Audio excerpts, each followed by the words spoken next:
DJ. Every day I'm shuffling, shuffling. Money my love, malengi my yai.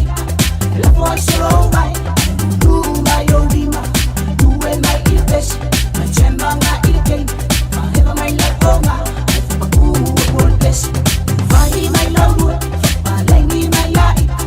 La voice slow my, do my odima, do my ilbes, my chemba nga ilken, my heba my lagonga, my paku worthless. Wafuri oe nue, nue lupa nue kua. Fai mai ai au lai, ae au ke wha mai mai. Ole pole ua amaka, ua whawhia fia mai ngai kama. Mai lai ra mai au whika ma whasusu, wangai se mai lima. Hands in the air, yeah. Shake your body from the side, yeah. Kick the beat on the ground, start it all around. Kick your feet up and down, up and down, up and down.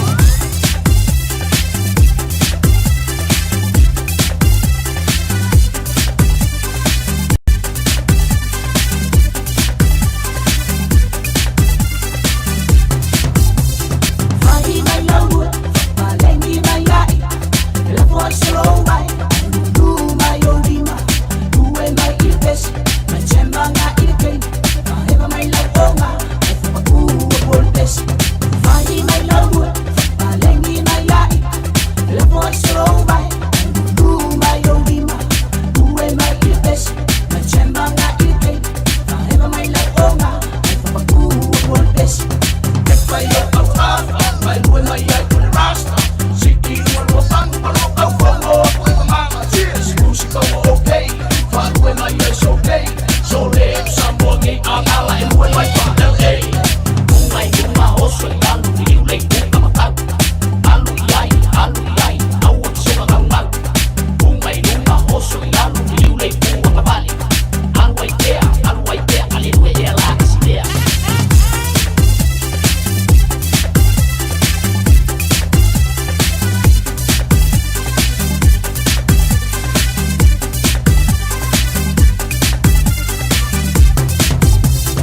Money my love, malengi my yai. La voice slow my, do my odima, do my ilbes, my chemba nga ilken, my heba my lagonga, my paku worthless. Money my love, malengi my yai. La voice slow my, do my odima, do my ilbes, my chemba nga ilken, my heba my lagonga, my paku worthless.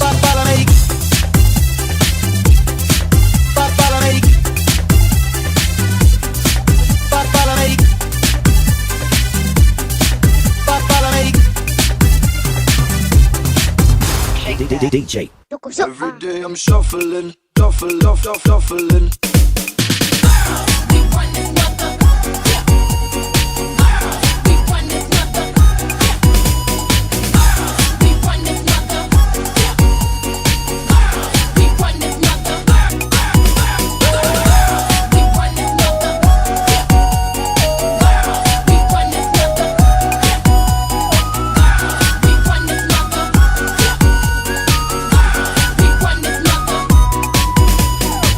This girl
Ya ile ava male whaaloalo e whaatalofa tuai le whaafonga le tātua tenu ile nei vaenga le fiafi. Malo le soifua manuia, malo fo ile onsai. Ya a meise o le whaamalo ile tātua tenu ile lausu i. Te au mangaruenga pe o nei ai le nei vaiaso. O tātua iei le o ngā tutono le nei vaiaso ilo nā so whao Februari maita watu. Ya o le vaiaso pupu ufo le nei mo tātua o le au ngā lulue. Ia ai afa pea e tenga lue le aso whareile ia ngai fu e manaia mo fu e nai na over time fa pe na ona so swani ia ele tutongi no atato pili a meise ia o mea fai tutono so ainga fa tano fan tu lava ma falo malo le so fu manuia fa te le lo fam le anga le leo le atua o tu taula le telo fe au ngaruenga sa fe ngai ai ma le tato tenu uile nei aso ngata fo ilea ia o le toi taliu ma le toi fo iei o whanau ia o onga pe o na iaivi ia ile lofa o le atua ile ola ma le malosi o tātou maua whaawhiroa i ma whata lofa i nei tua asina sina ta māma nei tina o le tātou tenu ia ua mawhai o na maua mai le tātou porklame meise o le tātou tautua le nei a fiafi malo le sui fumaruia Fata lofa i au na tofia le tua i so se fata fai taulanga. Malo le fai o le fai wai la au tau foi mata fai oi. Ia, o le asua suina o le ipu vai o le ola. A maise le upu whawina le tua i so se fata fai taulanga. Ia, wani anganga se tele ai aina mo le malo le tua. Ia, mani liu mai mea leanga, ma makua i leanga, ma mea makaukia sana ko faia. Ia ai sui nei le olanga ma ve ila tori tangata ia e fia ia ileli fatalo fatu pa tele ma pa tele tamai ta samo nike ma lor sui fumruia a fionga e kopo monato so sonia baisonato fortua ia iso se tunu ma so se pitonu o le nei tunu o tatu yai ma lor sui fumruia fai fa tala ia missionary missionary o ila to umo fa penao na si ile lima ma ofoina le tautua ia maofoina lo la tu wola ma le soifua e ta la ye le fina ngalo le tua fatalo fatu mo o tau lava ma le fa lolo tanto wo asia si mai so se tunu na yo tanto tau ainga ia maise ia o liso ila to i tono ni sila nei mo fa lave tau ainga ia maise na ita fonga ia fa ko amo se ke me fa ye yo vai fatalo fatu mo o lava ma le fa lolo fa malo nga lue fa malo leusu ia disi fo yo la tu sa fa pena ia ona fa saudi mata pena tu mo le nga lue ngole popo si fipo ia malo pa o le me ia mawalo malosi ia malosi lo tino le lei ia fa pena na lava la moe le lei ia e la kuma vaku saulanch le lei so ia ki aru island is kanga yo kuma la ko lunch ia o ile fatalo fatia to leva mal fa lo malo so fomuria ia ma no fo ile ngalue fa matafia tu le tu le to fa se manu Francis Moore ia por le to fa fonga mua mo le tanto por kalame ia ma le tu pe ona yai ia le nei fu vanga le fiafi ia la lawa ma lo lo ko isi uso fa ko ia ma lo la val ngalu me sili lo ka ko filo ia wo vai ku wa ke le ale asuinga ia o lo ma lo singa mo ia ke lo lo kama pole alanga vailing e ka sera ma ke fuala e ka sera ma ke o la o lu ale vai ma fuala le lo po se vai sunga o ia te ia lo wa makang kau ma lo si mai la kama ia male tato por kalame le nei foi vanga na fiafi male tautua le radio Samoa se fulima iva tolu amo ina ua tula mai le tato taimi le wati le nei fiafi ia ua lusi fulumidute ua te ai le tula e ono musika so fifilo yo le nei fiafi mole ma navonga luenga fe se vaenga le na ua te mafuta mai ai fe foi se vaenga le na te poloka mai ai ma se vaenga lo e fia moi ai ia fai le mulo sai lungo le awala ia le ngata foi leo ila tau o fapena ona amatalia fe au ngaluenga ole nei foi ya solulu solo inupa o Yerusalema ole si ufofonga uangi maluma yetena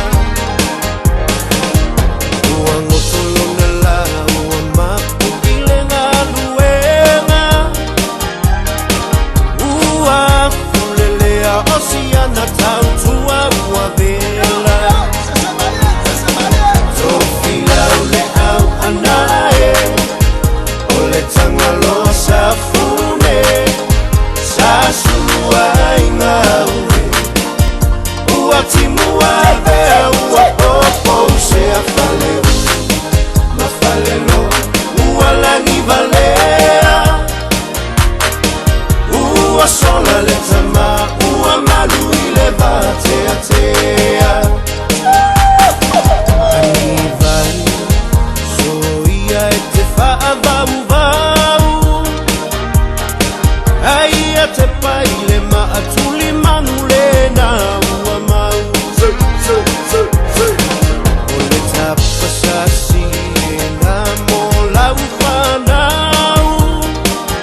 timu vea ua popo se afale mafalelo ua langi valea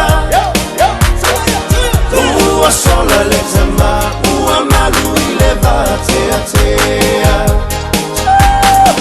tofina le au anae ole tanga loa safune sasua ingaue ua timu vea ua popo se afale mafalelo ua langi valea ua sola le tama ua malu ile vatea tea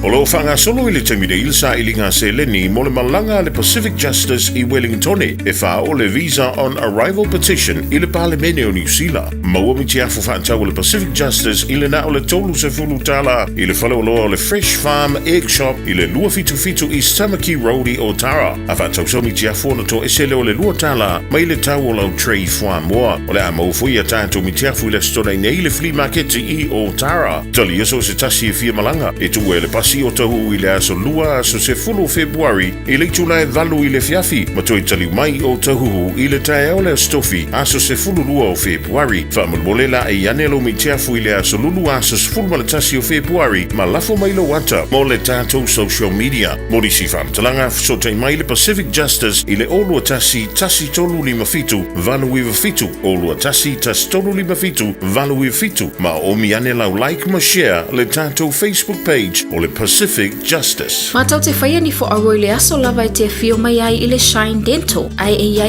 inga whapitoa. Matau te salia le Afterpay, Zip, Q Cards whapea Wins Quotes I le Shine Dental. E whaia fua whatalanoanga ma le ACC I le Shine Dental. Le aise tongi mo whanau I le bao le se furu lua I le se furu walu tusanga I le Shine Dental. Talanoa mai le tongi ino le whainga o nifo I whaunga ai le Zip, Smile Now, Pay Later. Le aise tului I le Shine Dental. A fio mai le 575 Great South Road Manukau pe bala au le lua fitu ono fafa. Lua fitu ono fafa mo le Shine Dental. Le Big Pots and More, o whaiti tia tau onisi o loa. Maua steamers, woks, olo la pupua, ipu te ata, ipu popo, maisi. E iai fo I onga o mukesi, e whaonga I tutonu mu fafu. E whe tau I le lei mo a inga e ka le sia ma so o si wha moe moe. Le Big Pots and More, o mea uma e te mana o miha, I le whale o loa e tasi. Asia siane I se la lai lata I fo iate oe. Tolu lima tolu Great South Road o Tahu, Westfield Mall Albany, Unit 3B, Tasion tolu Stoddard Road, Mount Roscoe, tolu noa tasi Great South Road, Takanini. Radio Samoa, tasi lima I tolu, amo. Radio Samoa, tasi lima I tolu, amo. Lewa tulai mai le tātou taimi le nei whawanga le fiafi lua sfulono mirute wa te li tulai ono whaatalo whātu iuni utuwai ma lor se fumanuia. Ia se uso ia le wapolo ielu unga po se fumanuia brada ia ai fuwa amatanga duengo le nei ia fiafi. Ia ma vai le tā taxi le tu ila lola au ka taxi e alu e lungo le awala se uso foi. Ta Steve mai camprai au se talia tas. Ya, malor se fumanuia mai tawatu faisi vevelo le tau le ni fui vayaso. Ya, pama Winston malor se fumanuia fa tele fa tasi mai pama. Lumanai au sangi pepe so fumanuia lumanai alo fatu malo fo le ngadu lui le ne yaso. Fa fawina Tanielu so fumanuia fa fawina Tanielu. Ya, malo fo le ngadu le ne yaso ya le mafuta mai Otara le ngata fo le au pepe. Yohane Tinonga le maumali tanto proclame ia fatalo fatu mo oi fa tele fantasi mai ile nei fuivanga ole fiafi musika mo le manavo ngaruenga le ngata fo ile ole akuka talo fa le asa nga se senga le nawa fa ile yaso por le lava oi mama feololo mamafa alu marako ese kama Sela ia mai siva inu mai sa mai lima Mai puilo vita, mai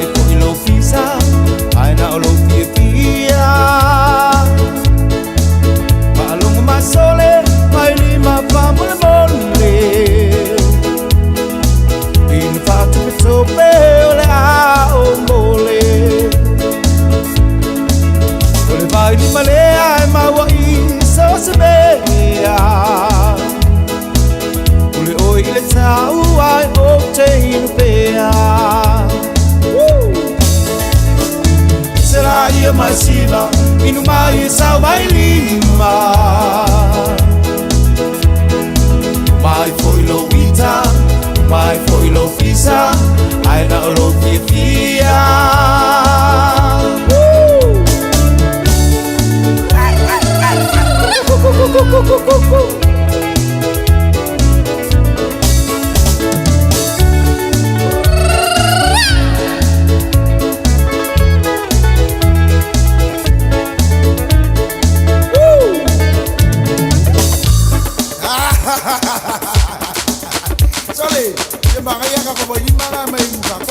Sapato. Sì, buoni passano. Castai. Le hai use me. Pa ice. Le mo. Vai lima, vai lima. Le ice is fine. Le sepat ice nga vai lima mele mau. Masa vai lima. Ya bakalo vai lima leli man. 1, 2, 3.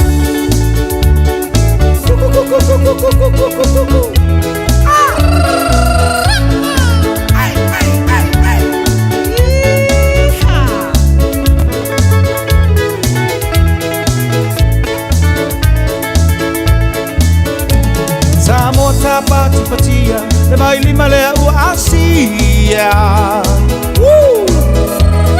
Umera tasia Samoa Wa'ape fu'i Aotearoa Atoa ma le Vasaroa Inu matama Awa e te patapatapa Ta'ui lau pa'anga vai lima lo suafa Vai man Samoa malona masoa Vai luna metia fu malona ingoa Será ia mais cima inu mai sa vai lima Mai foi lo vita mai foi lo pisa ai na lo fia Será ia mais cima inu mai sa vai lima Mai foi lo vita mai foi lo pisa ai na lo fia Le sali o tona i manisi na fatunga mo tātou i le nei fuwanga le fiafi male tautua le Radio Samoa se furulima iwa toru amo. Ia, ma le tātou musika wala wa fo i le manawa o ngaruenga, ia, whapena fo i la tau whapena, ia, ona whato a mata whi amu ngaruenga o le nei fuwanga o le fiafi stanta report ti menunga na wala.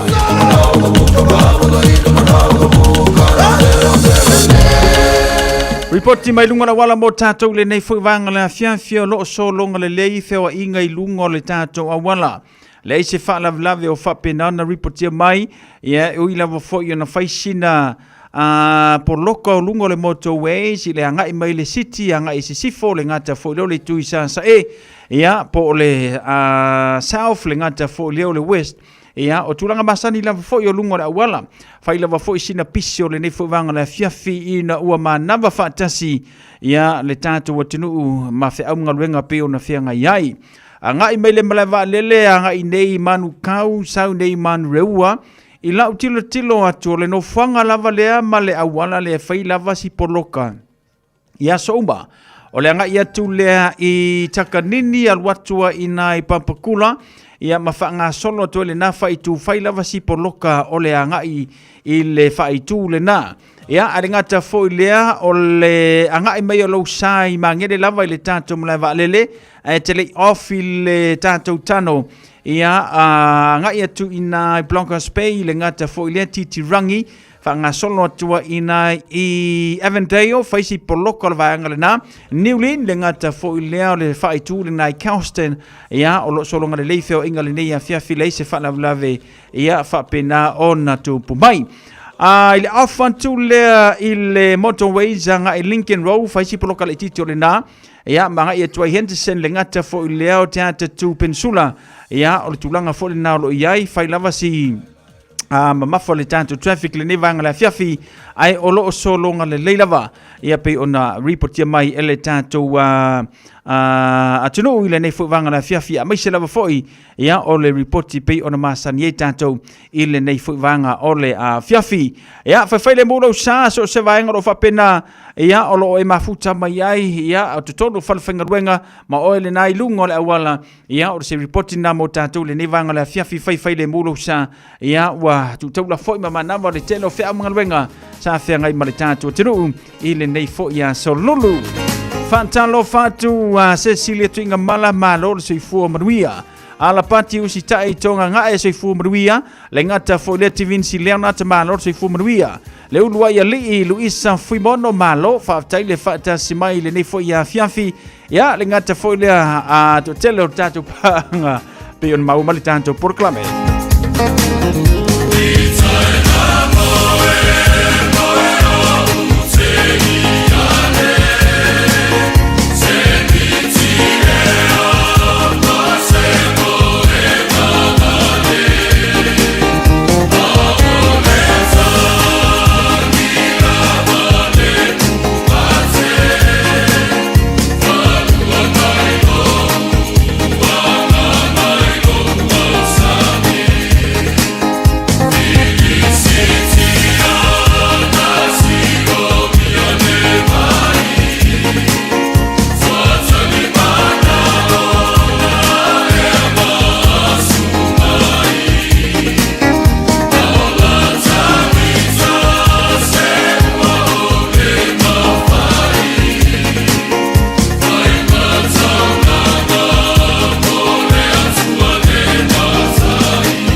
dance floor. Watch this.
Nai whaafianga sui floi mo tātou le nei fwoi wanga na fiafi male tautua ia mo le mana wanga luenga.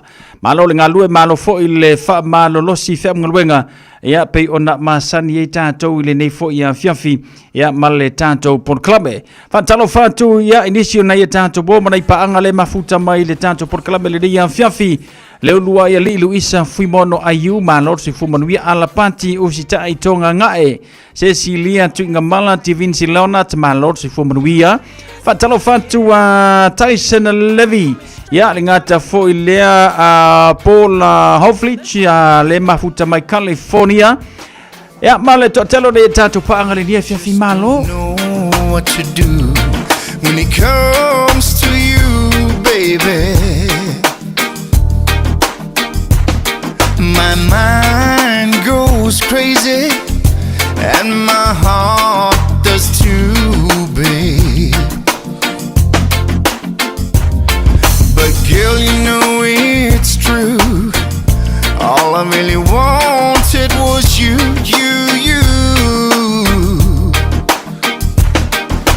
Tell me one more thing. Oh, tell me why, oh, why.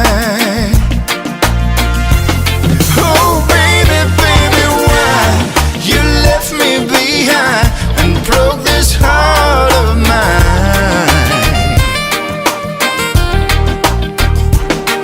I don't know what to do when it comes to you, babe.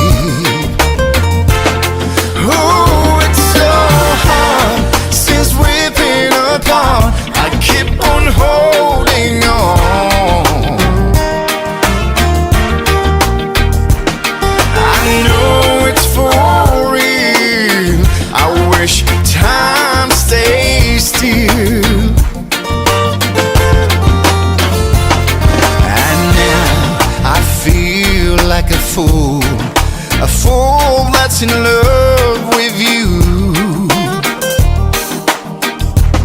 My heart is aching and it's broken too, babe. But girl, I'm missing you. All I really wanted was you.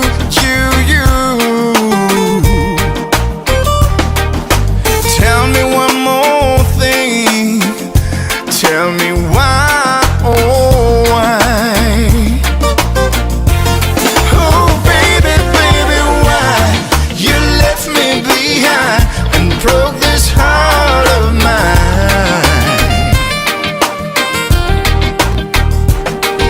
I don't know what to do when it comes to you, babe. Oh, it's so hard since we've been apart. I keep on holding on. I know it's for real. I wish time stays still. Thinking back, I could never really understand hardships occur in relationships like sinking ships. I used to be dismissive, oblivious, pessimistic to the facts of how far I slipped, but always knew that love is blind, that you and me could never be entwined. Now I'm sitting here reminiscing, it's a distant memory. Oh baby, baby, why you left me behind and broke this heart of mine? I don't know what to do when it comes to you, babe. Oh, it's so hard since we've been apart. I keep on holding on. I know it's for real. I wish time stays still. Oh baby, baby, why you left me behind and broke this heart of mine?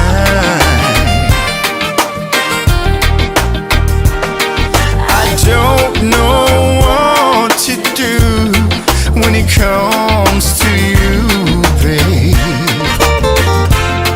Oh, it's so hard since we've been apart. I keep on holding on. I know it's for real. I wish time stays still. I know it's for real. I wish time stays still. Si whanga mātango whiana sunga ya Richard Parker manisi na whatunga mō tātou ile nei whaivanga le whiawhi. Ia, ma le tātou tautua whatalo whatu ia tawae a siata walu fitu o nono. Le mafuta mai lungo le tātou YouTube channel ma lor se fumanuia Vaulito yese tu solo Whaataile whaatasi mai le nei whaivanga le whiawhi. Ia, le ngata whola niso nei tātou woma nei tātou paanga. Ia pe on maumali tātou Port Kalame. Ile nei whaivanga le whiawhi tawae a siata le lek kamalea popo e whoringi vanga le whiawhi o le pipa. Pipa people.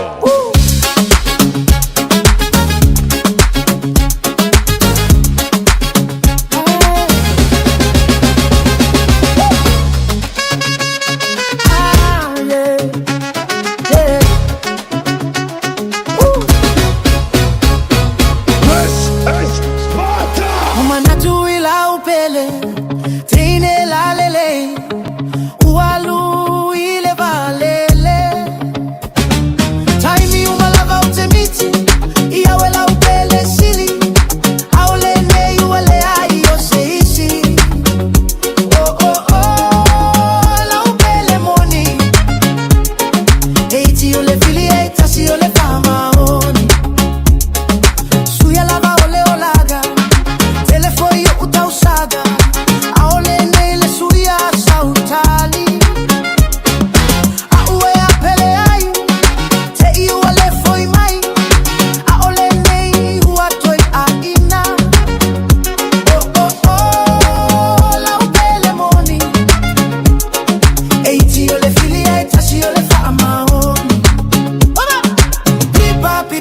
pipa.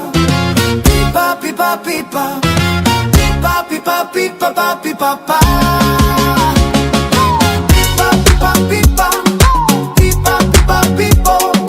Pipa, pipa, pipa, pipa, pipa, pipa. Oh, oh, oh, la belle money. Eiti o le fili ai tasi le whaamaoni.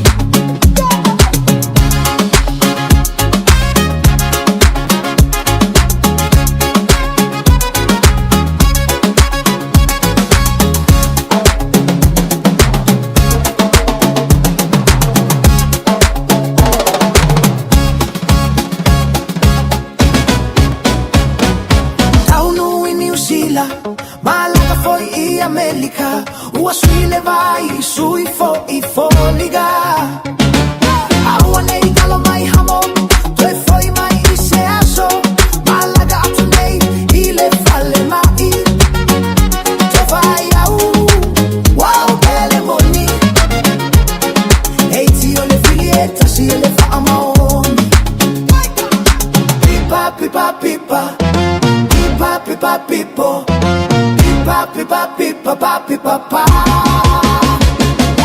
Pipa pipa pipa. Pipa pipa pipo. Pipa pipa pipa pipa pipa pa. Oh oh oh, la belle money.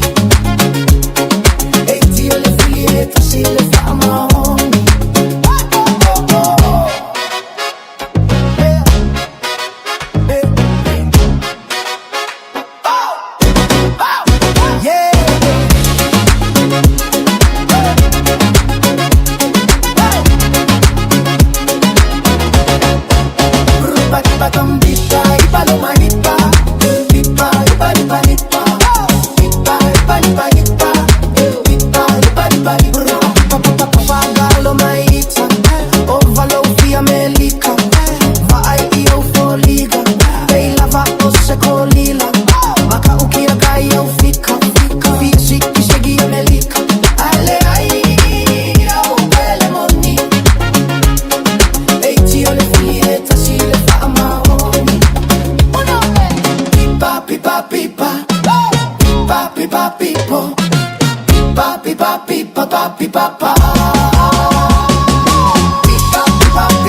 Elena whawhiwhianga su whiwhloi mo tātou le nei whawanga le whiawhi.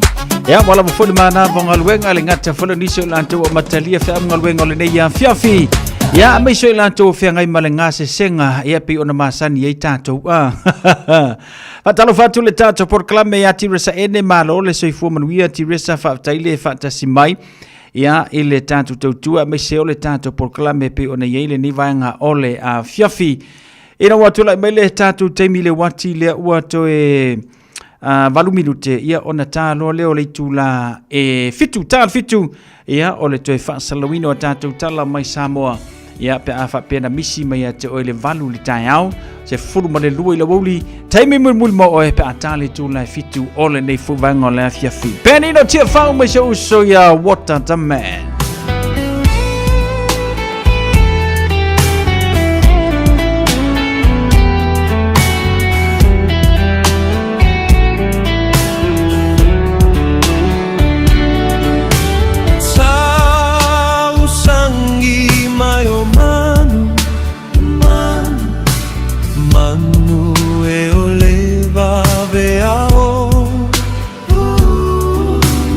Ile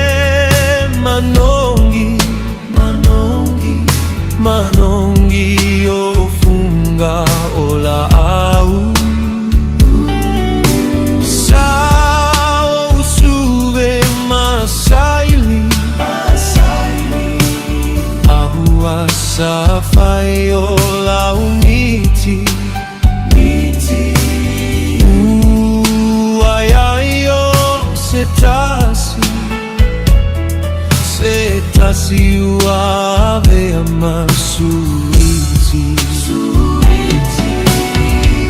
Ua miti ia elela Lesa uave amao E malingi loi mata Pelava uao te patu O Susana Oivan Faalimaya o somanatu Atumo ongae o loanganga Tafiava ai o alofaanga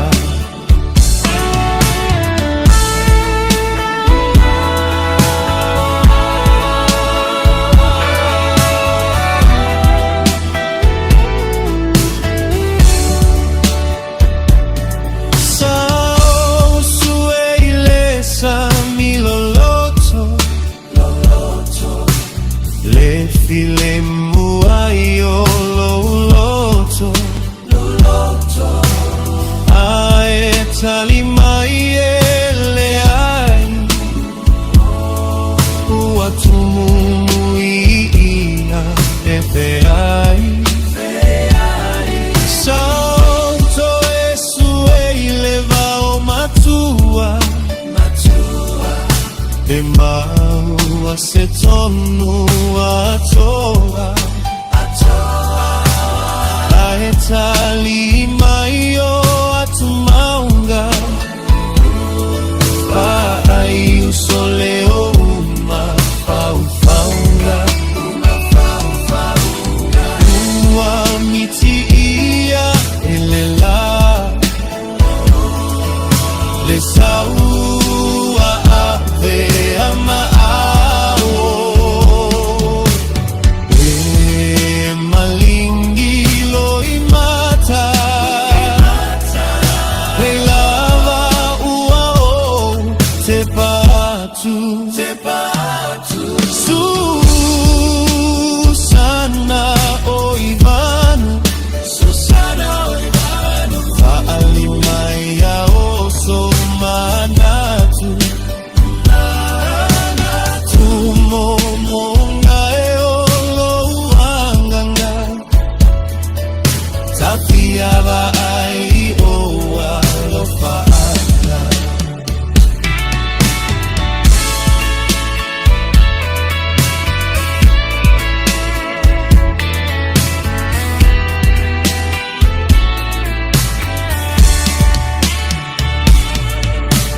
Ua miti ia elela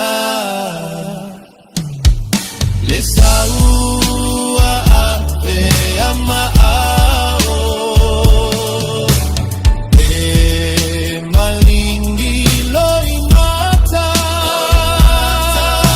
Ilava uao te patu Susana Oivan Faalimaya o somanatu Atumo ongae o loanganga Tafiava ai o alofaanga E ala na si fonga matango fia so ya wota la ulu ya male pesele na pe on fa fonga mai penino tia fa ya e fa no fo fi mani e fo ni ya fia fi lo we vesinga ke vesi ai ya awa wa mai afi au mangaluenga ole ne ya so lo minuta na tano ole tula fitu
o le siufonga le nei o Samoa, le Radio Samoa. Usi mai ala whaafofonga o le whaapoponga fo ele nei o talafau mai Samoa. Awina sa mai mo oe e lau leiti o whalongolongo le Radio Samoa. Tasilima iwa tolu amo. O te whaatalofo e lo tātu o tunu o wheroa i lo ngā tutonu o le vāiaso, tala tau longo mai lo tātu o tunu. O le tausanga wha le tupe lo wha ngā solo nei, o le a maua i e tu malo o mai limas fultasi. Le tasi le miliona valu se la wafe tā la mo le ati nae, o nu o mafio anga i tu malo te tasi. Ai o le masino i ulai le tausanga wha le tupe fong, o wha moe amata maua i le 2 miliona tā la. O le whailoa inga na taualunga i ai whono tanga le pāle mia, o minstala na kāpeneta masui o komiti o whono whaavae, e au fi ai te whono i le motua upolu. Na whaero ai le te tai o le malo o le tausanga fōu, e si ti ai tupe o le poloketi mo i tu malo e silia, i le 5 nuu o lo o au fi ai te tonu. O se fuafuanga le malo i a mawhai, o na tofu si ai le whaasoa mo tangata umo i tu malo, e tele nuu, ma launga ta si ai tangata umai le whaasoa o le ati nae. Pa inga le nau manei, whātausanga o lo tālia so suenga wiriri. Ai la tau fo i o e na tai whono o teimi momoa, pēsa whape i.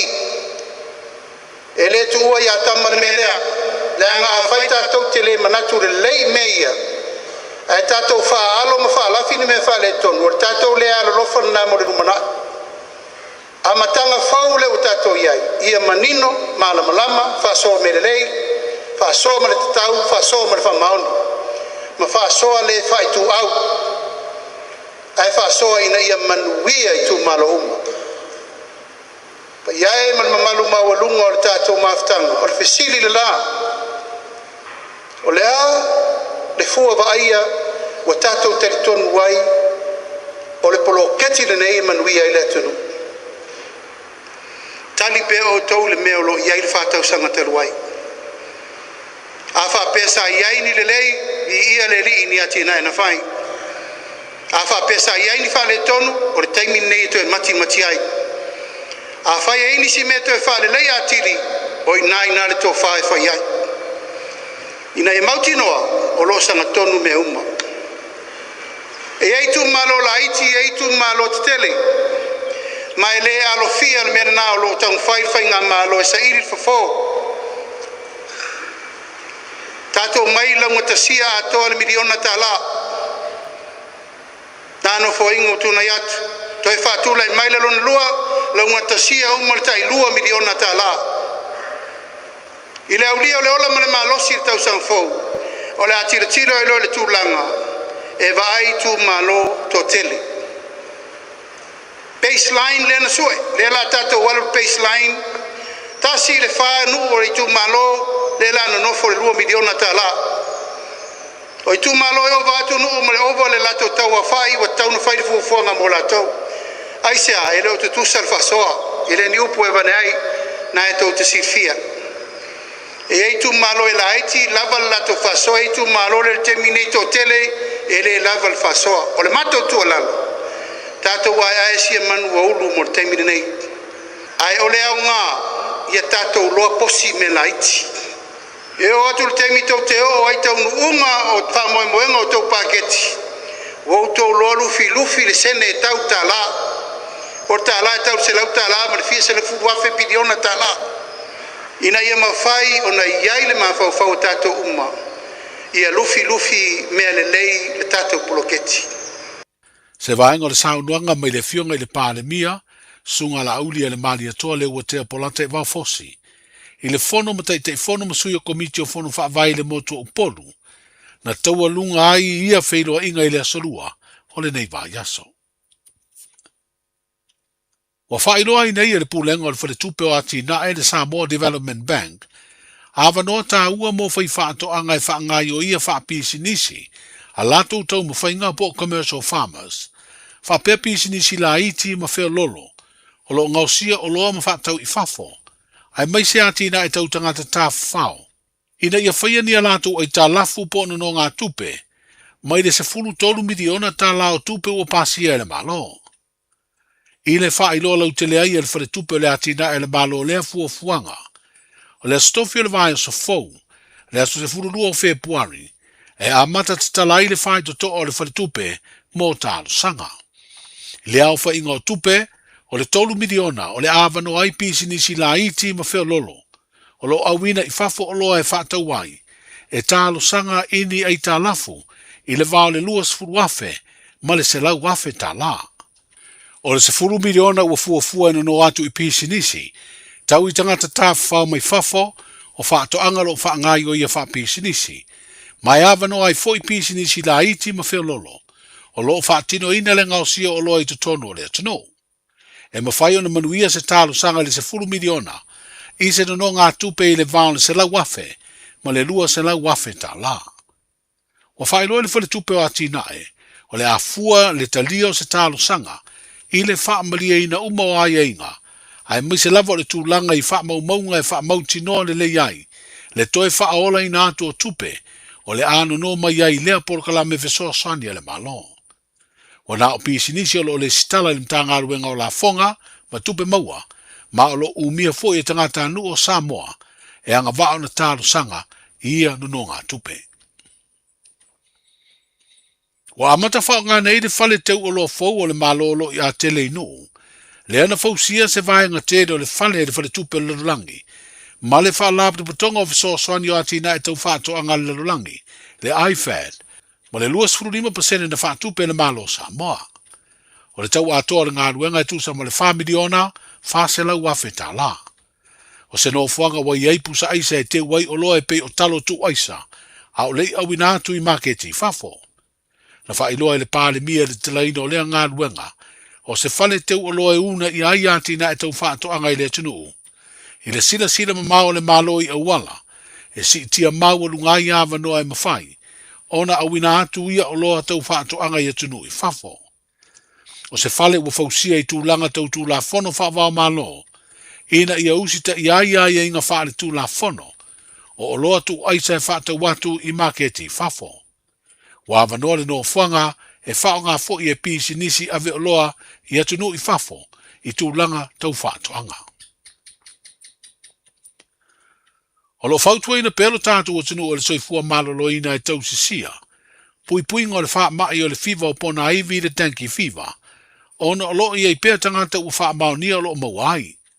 O le ua wha ilo le sui wha atunu sila o le mtanga aruenga o le soifua malolo ina, le li fo mai le fionga tangaloa Dr. Robert Thompson, le wina atu i Australia ni toto na tui mai nisi o masalomia, ina ia su e ati li aipe wha mao nia, o aunga o lea wha mai ua mawai.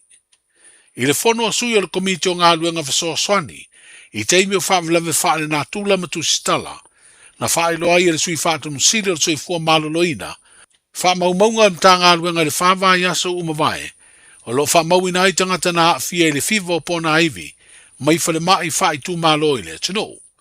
E lima se furu mauna tupu na wha mauina le a fia i aunga, ai tolu se furu mauna tupu na wha maunia ua maua i le fiva o pona aivi. Wa wha iloa fo i le sui wha tunu sili, le o atu o le longo o le wha laptonga o le soi fua malolo ina le lulangi, wha ta taurea i le wha mai o le Nipah virus, o lo ua ni patia se vaenga le atunu o intia, ua maua ai ni tangata se toa lua, o ni tausi soi fua. O se wha mai sa maua fo i le atunu, i le tausanga ia whiwhisila i wawanu, e peo na wha iloa e tangaloa Dr. Robert Thompson, i le whailoa inga i le asorua o le neiva yaso. Wa whailoa i nei e wha laptonga lo o whanga uma i ei wha laptonga tū maoti i lo tātu utanuu, le sanko, le whiriwhiri ai o stasi o tamali i walewa tū sanga, o au au na matau tua i le wha malu o wha laptonga tū maoti, e a vea maona ofisa sili. O le tō wha i ala vea pe stālua na foi, wa se e nei le tofinga ofisa sili, ma wa sui tūlanga o ia se isi foi tamali i na tūla i le tofinga, le fionga fui maona o vai tolo o foia, le ua vea ma ofisa sili, o le mtanga luenga o tupe maua. I le tūla i mai ai o le tō whāna vea po le fionga i a pe stālua na foi, i le tūlanga ofisa sili o le sanko, o le aia vai le whaangai o ia le whaalaptonga i o na vaenga te tele, ina ia mauti noa le si tio au nanga whaalaptonga tū maoti le tanu, o loa vea masui o le whaamalu, o whaalaptonga tū maoti a Samoa. Wheroa ia tai au i seisi whaapoponga, soifu. Talo fa Samoa. Wa ule ne yo kas futialu. Awal suia ngila wa le kio. Aeva eva mai ina se fudu lima iva kolu. Amo Radio Samoa. Bevela a. Ole nau whai ana whaafonga le tātou tinu le toi whaasalawino a tātou tala mai Samoa i le nei vaenga o le fiafi. Ia, peo nei whaafonga i le tau le valu le tai ona le la. Ma le sifuru ma le lua i le wauli le teimi mulmuli peo nei whaafonga mai ai i le nei fwoi a fiafi. Ma le tautua le tau whau tanga vaia tipi au tanga vaia. Ia, sona whaapoponga o le o ngā tutono le nei vai aso. Tau pule i lola malmalo si au li antu le tau le valu. I le anso a tai o le amwhaina te moa sisio na whapoponga o a tātou tala me o lo tutupu lau whanua le tātou tino. Ia, se mai le tātou proklame se vainga le tātou tala o le tau le nei fo ia fiafi ia walawa fo ia fuafuanga le ngata fo i lo proklame wha ngā solo pe o nei e tātou le o ngā tutono le nei vai aso. Langi le leile tulanga le tau mo tātou le aso i lo na mawhanwhana se fulu ma le valu tikiri lo na malua se fulu ma le wha. Ia, e ula foi na ua niso teimi ia ma tolu ulu nei timunga laiti niso teimi pita iane sa langi le leila vale tau le nei aso. Aso ata au fa mawina sfluiva tikiris fululua lona mawalalo le ua maua mai le nei a fiafi. Ia, o le awhapena foi na tolu nei timunga niso vaenga e matele la foi ina langi le leile tano le tau mo tātou. Aso farailes fulma le valu tikiri lona vevela sfuma le tasi lona malupe o nei ai. Ia, matulanga pe o nei tano le tau mo tātou le fai ungo le nei vai aso. Tano le tau mo le tātou tinu o Samoa, tū mau pēr lapata inga malolosi ia mo le tō whātau tau le ngata fōilea o le malolosi o timunga whātasi matawhenga. I le tātou tinu o Samoa pe o nei le tano le tau i le newa yaso. Whaisi malolosi o timunga pe whapeo nei sauni sa whainga malanga mo le tātou tinu. Ia i le nei fo ia so lulu tai au aso froile male aso tonai male aso sa o le vainga na talo le tau mo Samoa ma mafa timunga ia ma tō mau pēr la pata inga ia o ni timunga ma mafa le ngata fo ilea o le malo losio ta whenga mo le tātou tenu tō maulo na mawhanwhana i le lua se fulu ma le fitu tikiri ia se fulu ma le valu lona mau lalo. Tulanga na tamo tātou se e mai i le ngata i whanle o le tātou tenu whapena fo i markalena ia pe ona iai ia le nei foi vai aso. Sua le tai o aukilani i le se fulu valu minute te le fitu le tai ao. Mau mali atu le afor fitu le fiafia nanei. O le ngata i fale o ne hanga lua sumar wha minute te sumar tasi le tai ao. Sua le ngata i fale lusu lima minute tasi fulu mali lua le poa nanei. O le atu e maua toe le ngata i fale mo o ne hanga. Manu kau hea te pe o ne iai fitu minute tasi sumar tasi. Sua le tai ao wha ngā solo atu i le wha minute te aile sumar tasi le poa nanei. O le atoe pea toile ngata i fale. No whanga muri wai pintu le whamawina se furuoro minute taso mre tasi le tai ao. Sua ngata i fale. Ia ona toe pea tulea i le 5 minute ta le sumre tasi i le a fiafia nanei. Kalena le whainga whaiva po le vaenga po o aso e whapenauna le lei le whainga whaiva mo tātou le whamai o le aso se ia pa ia le so lua le vai aso asau. Ia langi le lei le tulanga o le talo le tau. Ia marangata i whano le tātou tinu upei o iai. Tala na le tau mo tātou ngata i whano le tātou tinu a mai se ka lena le whainga whaiva o mo le tau i Samoa. E ei nei whalavelave pe o no tā ua i le pōle asunga fua. Ia ae pete iane le whaua mau atu le mau ai o le soifua se tasio manu le malo. Ia i le sami ia pe o nei ai. Ia le sa ilinga o nisio le au whaiva. I le vai aso na si ma vai atu nei pete iane ia o le tala whano noa. Ua maua i le soifua se tasi o le imanu le malo. Ia ai o le tala e whaafifi nei tātou ua maua lona tino. Ia pei ona sa ilia mai i raso ana nafi ma le neifu i vai aso. Ia o le tala leila lena ia eui ona ua maua i lona ola malona soifua. Ia ilungo ngā ruenga pei ona iai. An tātou wanga i Samoa meise i lantou whapenano fufu e whaimalanga i Samoa. Va ai le leile tala o le tau. Mese foi tātou olo o lala manu papa au i Samoa. Le au fio e whangongota ma le au fio e ta e ele va aile leile tala o le tau. Ioi, o isi keime malolosi timunga ma malolosi e tuai ma tāwhenga ma maurulunga ai ma ngalu. Sou le sami matulanga whapena e lona winga e lea o ngā ngalu se whaiva pe alu se ta elenga. Ia o le tulanga lawa fo i le sanga le mu.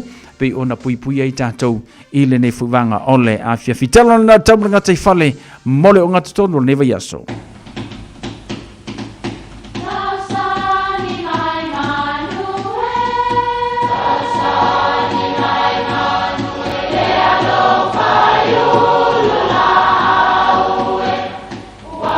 E o whanga manu i ululu o la au, awa e whawhanga I funga o la au. A o le tangata, e whawhanga I upu matala. O le mawhileo o alanga upu mamuanga ngana Samoa maona whaapongai, e a fua I lona sio mianga. O lona lea sao I le whaatufunganga o le iloa whaale aso, mai le tautua se ia o ina pule. O alanga upu mamuanga ngana, ua lanto mamanuina le tō whamanino a Samoa, mana tua foi, e tāo fitau muli le atunu. O le aisinga a mungangi. E whapere tala, e taunu watu le au sanga antai maama tila whainga I tutuila, a o sa sao whaafi le onge I le motu. Ua a manta o nā ngā itangata I le soi vao. Ai o nisi vaenga o le motu, olo o posi lava umu masi. Na ulu fale lea o teine I le fale ma aisi loa mo sina masi mala ua. Na tuantu le la ato I le nuu e tuua I le masi. O le ato lea teine e ingoa o le mungangi. Ai amu le nuu ona o le laititi tele o le ato. Ai peitai. Na fiu e fu ele ato ai le itumu lava. Na iu ina vaai atu le nuu ua la ititi le masi o tutoe, a la lava e le itumu le mungangi lea. O I tonu e maua ai le upu. E whaamatala se mea e fōlinga la ititi le vaai, ai matua te leso nao ngā po o sona taunu unga. E winga whaatasi ma le la fonga e masani ai le antunu iaso ia, e lai titi ai maini. Te manatua I le va au si kafunge nga whealua I le va murifangua masale longa I ngoa o le lai titi ai maini. E au le nā va ai tuli e tangata malanga. Ia ai ona o le sao. A ua le lava vafu e tangata whaasuanti I le limu tau I naso. Peitai. E le I umi lavana ta aloile a whakasi e ngo I angiko le kampikengi ai mū le au ngasi va ana o le laititi ai maini. A o le vaa. O le matua sao a to e vave, to e so solo le lei I lungo le sami. A manatu foi le whaata oto o le tātu o li I le fatu o le sinapi. E pito iti o fatu uma. Ai a tupu e sili o na mawhalama vea mala au.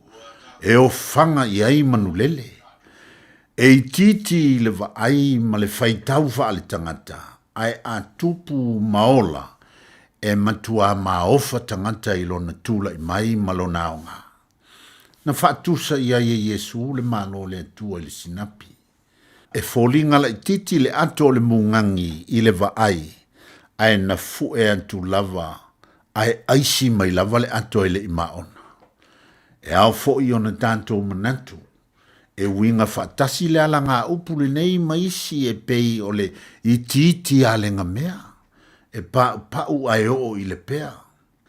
Aua ne I whaita wina ta mai moa a o le I fofoa. O le aisinga mungangi. Ia manuia lau whasonga Samoa. 24 hours a day, 7 days a week. Radio Samoa streaming live on www.radiosamoa.co.nz.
Nai whawhiwhianga le nei whaiwanga la fiafi. Ia, ma le tautua le Radio Samoa. Sfuli mai watolu a mo tawalunga tua ile.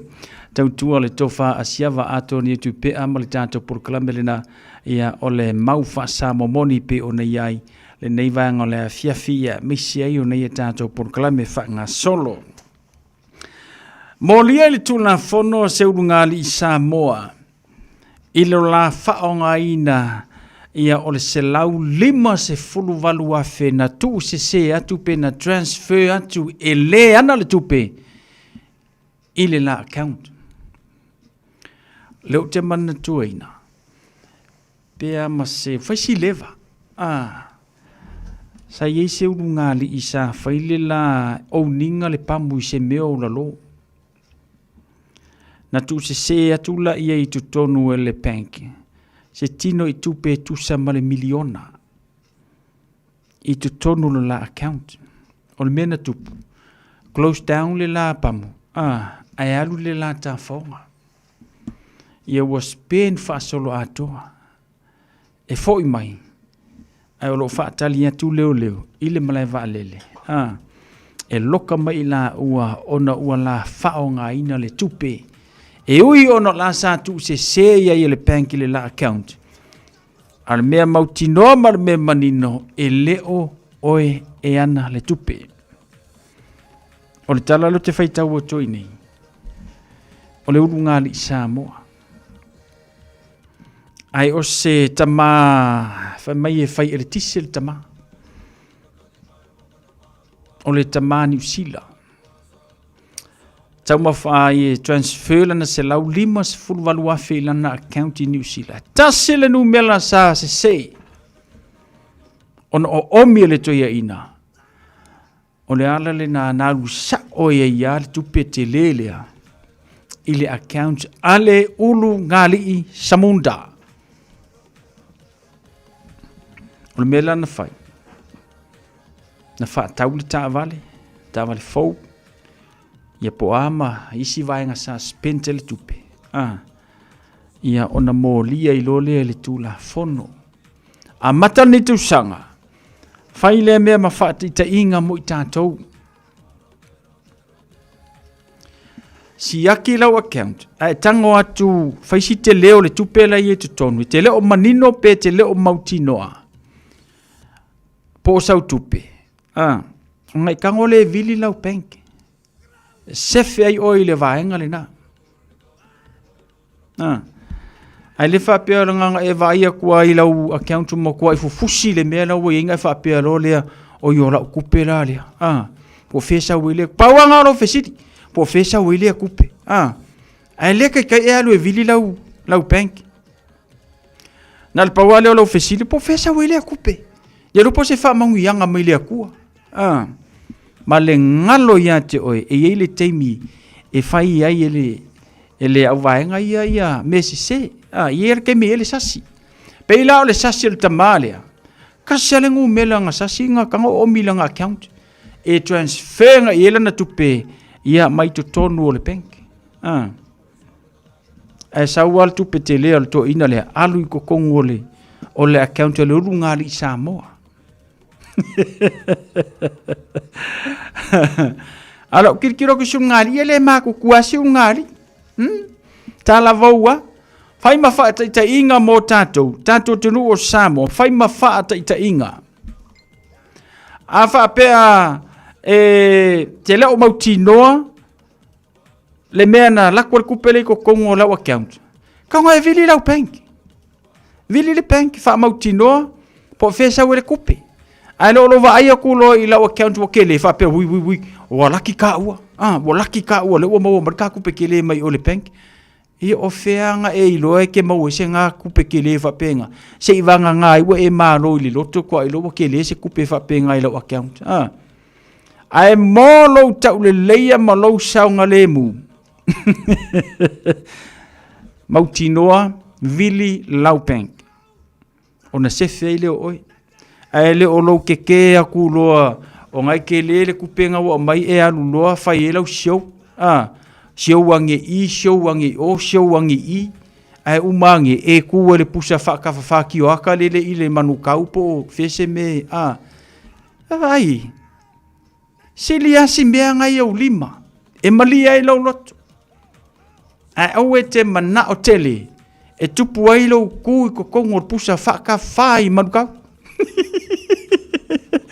ia ma pipi e se mea i lo vai ia pe lokai oi pale moremo po Mount Eden e ma fua mai i lou manao tele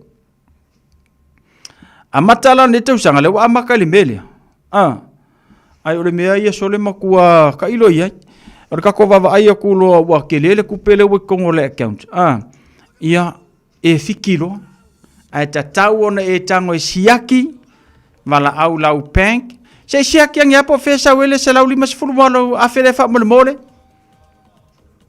mai le fa pe ke pengi fiki o so mese se lau lima sfulu afe o ko me ki lau account ele fa pe ke ka anguru ele aso a ko e ka kula o account lo ka ki mese se lau lima sfulu valu afe le ai e ke me fa e mese se a le o fainga luenga le bank ia tulanga fa pena la o ke minge fa ka ngo e transfer lo kupe i lungo la telefoni i lesi account o lesi foi o tatu o ko ki ko fu bank u mo ngi sila mau account la ia e la te me te tango i transfer le Westpac i le ANC e le kemi ke ka o i transfer e ANC i le Westpac ia ele te me te tango i transfer le Westpac i le Kiwi ia la le te me sasi ai o inga mela ia maua ioi o le alu se o se lauli mas fulu alu afes ko inga feyer kise ile account la usamunta ele ikele se pico fa ka valfo ia po angi si me o fai ia o la le menga wo ia kako la wo home d salo peka yongo e masinga pea ia ai wo ise tu nga ina ia to tongi ele tu pele ia masalo ke le lo para se ke mira ka mai u mai ko kongir kupe po ko se kuper se lauli mas fulvaru afe po le mewa uma nga faalu se lauli mas fulvaru afe skoinga talo fai o nai vaenga la le nama fa manatu le nama o tatou le amatanga nei tausanga ai se me kupu fa penga kango siaki mo mua lau penk siaki mo mua lau penk ele ngofo ale aku ele ku se lauli mas furwa fe ila wakyang soia nga ko ke lor me se fai anga fai io o mela na fatu ye tato siaki uma lenga ai waro vai ku ro ke le manera nga ko ngole account nga o solo le monge mai alu e show off solo itanga to ainga ma i ko ainga ngeyor ko ainga Samoa ia nala o kami forka vale Samoa alela ngala wa ku wele nei vai ngare na siaki fale le siaki fale le o ye ni si o taimi e ke ia o kako kakala ngoi le vai ngale e ke ia le lo kango ku lau meli o le ye lau sala o le mela tupu e ke alu e kokongi le sala a o tonu o le sala lea o lo o iai le nofuanga na mawai le sala o lo o iai le taimi na e ui le awala le wa mawai le sala o lo o iai fo i le sawa nga e alu ai i tonu o le sala ma le taimi na e ui le awala le mawai le sala e ignora la tatou le mele o le vili e se asa i se e mo kurol sala kango vili se vanga nai wo fatu o se leo ma ku wakwe le leo le sala ia te oi au le telo tatou e maua sala mai le mele o le kanso ia masala ia maua i speak camera ma fa pena o nga e kango ale ignore le sala le na e te le yango iai ai mole se feino le seleni e mawhai ona e tango e vili ona e tala noa le iai langa e isi kaimi o mepu e aka kama e isi kaimi e fulele pe e handicap ai ia makako kau handicap e koe makako ia ai le tango e sa ili le lei ina ia mautinoa Ngai alu ale ko kongi le lua se lau pe fa se lau. La le fa ka wa se nepia ka miki. Ngama ima wa ko ifu le ngakupe. Ai le tango isa ili le lei. Ia pe mongi le me ngoso mai le ngasala. Pe ora ke mi le mo mai le sala ke mi nga e mo e le rope nga lu nga le ye lau ka vale. Fa tu foi. Ona i vaenga le na tau ona mata la i tātou. Ina ia se fele se le ni wa faisi tau ngata. O le nei soifuanga ua tātou iai. O lono winga, na i vaenga le na tau ona mata la iai. O mea ia o tupe tu se sei tangata iau account. Ia isi taimi. E te tanga o tu wai lau kerfongi. O lai ele meri. Ia i mea i o tupe tau whase se. E te tutongia le tupe fia ma fia e mau mai esau a familionga. Ia nga e halua le kokongi le lima se lau ka lau lo kokongi le mau le vai aso. Po lau pengi fiki. I le kanga ka le FEB ke kokongi e lo kupele mau lau milion. Awa e umangi en kokongi le lima se lau tala. Awa le ai masau a familionga le nga le anga ka ko e fa se ngo fie tele ngai vaenga la le na yao ye tatou na tatou mata lai le la wa saule unga fa mesinonga ia ua home tea le unga li Samoa le e mafu mai le la fa nga ino se lau lima se fulu afe kei ai le ola ue ana ina le tupe matala tatou ye ni vaenga fa pena e tutupu i lau account onga e vili le o lau penke ua ke aru fai e sio wa mga fai e sio ai ku wa ile pusa fa ka fa ile fa masinonga tula ba tatou taimi lusu to minuto ta le ole vale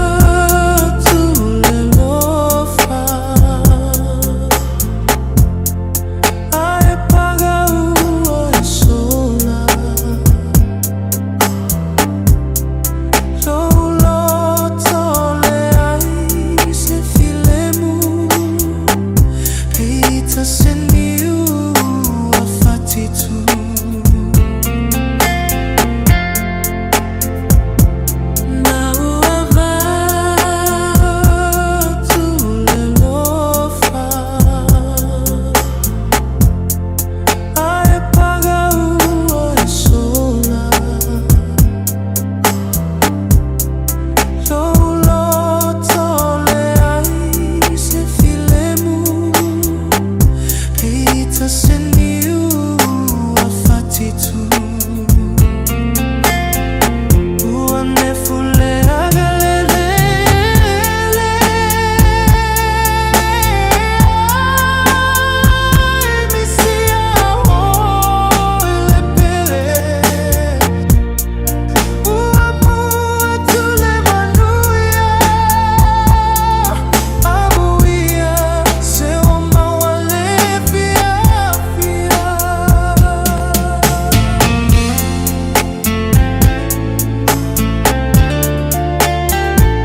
sasala pe ai loa ganga. Oh, you are fine, my feeling utama. Pe savali ile ala. Sae malu ilo alofa.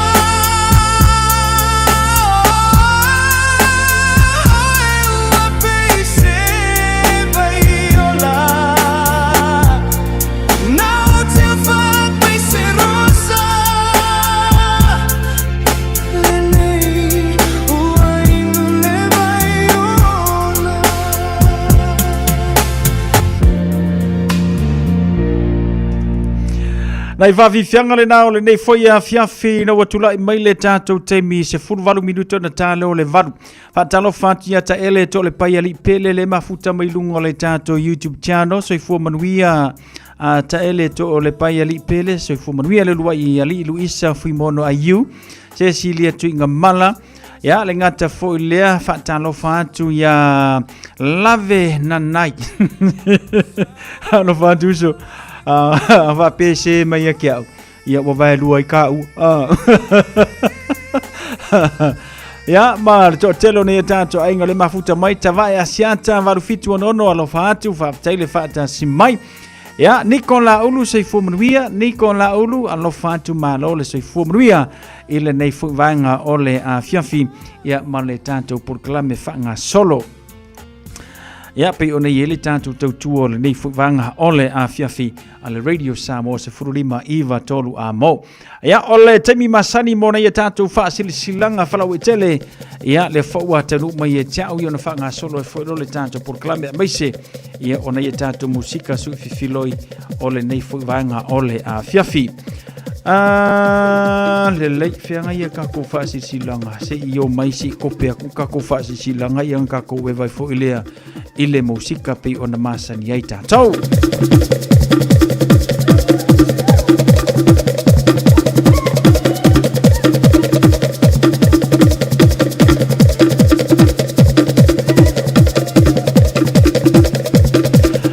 Awana ingalo saulo mingo le tusi o le songa whaatea i ma le lolo mingo le vau filifili. E mawai whaalu penga o Samoa i se sifo tutuila mamanua o nisi o tala tu o Samoa o ala ngā upu o le batafa yo i le matai le whainga o le whaalavlave pe o le whaapuiponga maliu o le oso singo ainga fesila whainga o polo si i whaano alo whalanginga o le kalesia ma le telo ngangana whaalo longa. Fitu se fulu tā lalo na tau. Na lo fisa lava le Radio Samoa le tolu pa tolu ono hopele eveni manukau e te mawai. Mo nisi wha matalanga vala au le lua no lua tansilima iwa tolu, lua no lua tansilima iwa tolu pe tanga iane i le shop Radio Samoa .co.nz te whaima iesa oka o a tātou tusile nā. Mafutanga a le ainga i le tū pae o suli o polu mai pae ala i vai ngai sa tu paitea. Ma whaia ai ma vai moso. O le tafa tonu o le tātu ainga, ua tonu nei le komiti, o le a avea le aso toa nai, aso fitu o Februari le tulas furma le lua maai, i le nofuanga e whai ei le tātu fono, i le hora le kalesia e whaka sai niulini Great North Row. E whamana tuatu tau a ao mai sau te tai masa a manaya, a wase whamalostino le tātu ainga. Whamalo le tātu ainga i au kilani, whamalo si mai. O lo malanga mamau mai o tātou a inga i Wellington e ma Hastings. O le tātou fono whae ule nei e talano i nai. La tātou wha moe mo le malanga atu i Samoa. I le tūlata i le whai ungo le netu sanga lua o luono mo le tātou reunion. O le whaatali, o lo whaatali mai i a Samoa i tātou. O risi whamtalanga uma o le a e sila fia. Pe a e awai mai. Whawhetai o le komiti o lo sainia le tātou wha sila silanga lena. Whanotanga le akopa au kilani New Zealand. Whaamole vala awantu ma le whaaloalo i tama matene tuai uma saha o tawina. I le kolisio avele ono alala ma pāmpaa au i au kilani. Ina ia awai mai le tātou whanotanga mo mua le netusanga aso toa na i fitu o Februari. I le tau le tolu i le awauli. No whanga e whai ai o le Youth Line i manukau le tuatusi tasi whalima St. George Street i Papatoetoe. ia te tātou uma le alofa ma le puipuinga, a le tātou tapa au i le langi, e momori mai ero tau seifua, maso mātowola, whaafetai lava, o le prestene, ma le ofisa o le akopa i au kilani New Zealand, o loo sainia le tātou whaasile silanga lena. A fio anga o sale au mua i au kilani, o le a whataia i maunga o ao pa ia ma mamalu o Samoa i le whaasaunga o ao, ma le atu folasa mai saua se ia pa ia whale alupo, i whili mapule tuu o malae na tauwilo ai manu o malo. Whainga tā o e Samoa le fue lave lave, o le ia i vivia, lilo ua ta totolava, ua ta otolava e o seala ua o, tulou na lava. Ai o le asanga tonu lau o le fo, ma tuu sao upu i le ngangana i le au tu tonu, o le wha silanga. Mole pa ia mal mamalu o le nei nuu o sa le au mua, susu le au whengaluenga tutofia le atua, o lupe wha lele, a ta fua masale au mua, o loo wha tuna pa ulia, maasu le ipu vai o le ola i New Zealand nei. Ai ale whetalainga, i tuala sai le tātou nuu, le taua ana ese, ma le lau tina lau le leia, ma upu ia te oe sa le au mua. O lea ua tau limaina le tusi mai le tō whā, i le matua ma le tātou nuu i Samoa. Mo alo matama whanau uma sa le au mua, o loa lala ma pāpaa ao iau kilani, ma so se tafo New Zealand nei. Ua tā pāi se whesoa swani, inisio vaenga o lo mana o mia, a wale whanea o ngā fau tulanga lua primary school, o lo o fausia ina nei. Aso e whai ai aso whareile aso no Februari, aso malo lo le Waitangi Day, i le afo le tolu. Whai a le no whanganu me la fitu Phoenix Place i Papa Toitoe.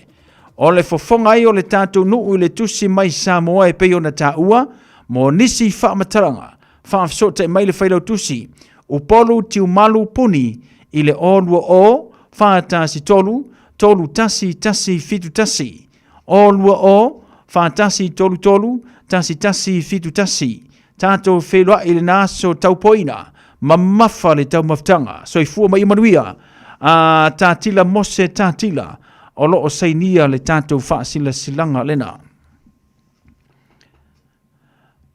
Le se tātou whaasila silanga, o loo whaatino ina nei le putunga tupe po le fundraising mo le malanga atu Wellingtone. O le memorial o ia ai o le tātou tālo sanga, mo le visa on arrival.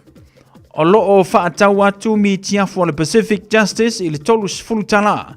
No whangai whaatau ina ia tātou mi tiafu o le Fresh Farm egg shop i le lua fitu East Tamaki Rau i Otara.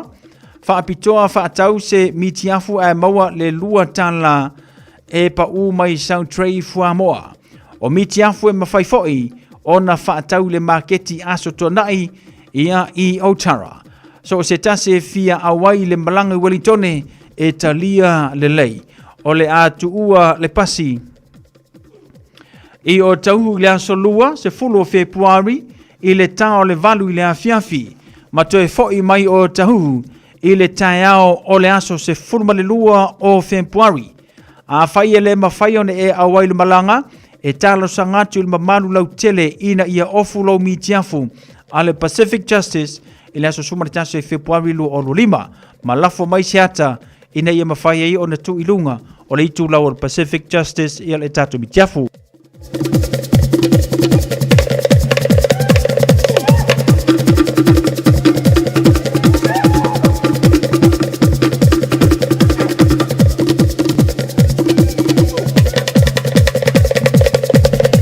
Ea, mo nisi whaafesili mo le tātou whaafesotainga.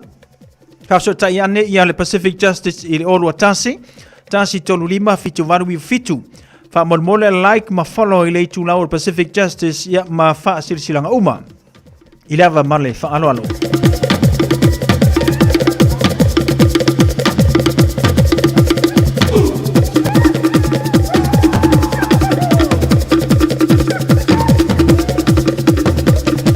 Le se tanto fasil silanga maftanga a maile.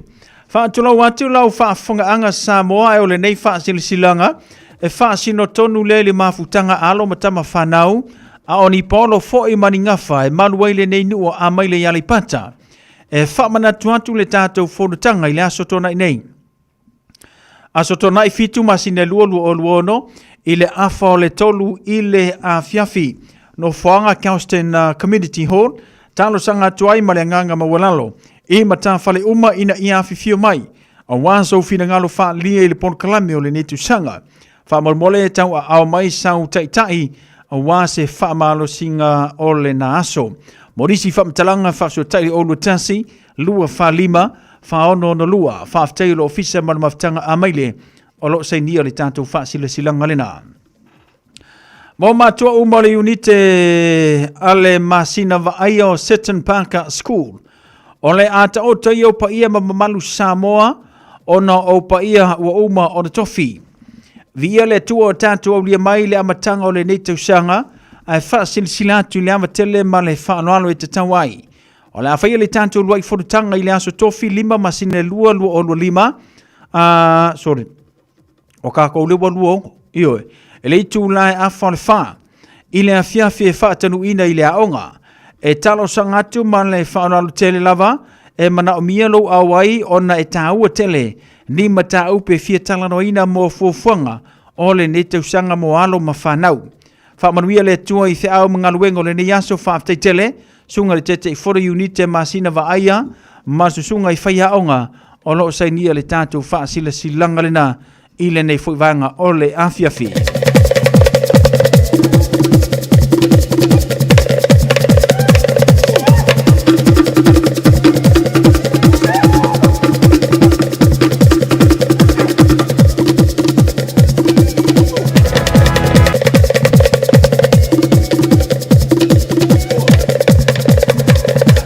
Ya, o tātou whaasilsilanga lana le ua tanu mai e tau le nei fuivanga le fiafi ma le tautua Radio Samoa Sfalima Iwa tolu amo.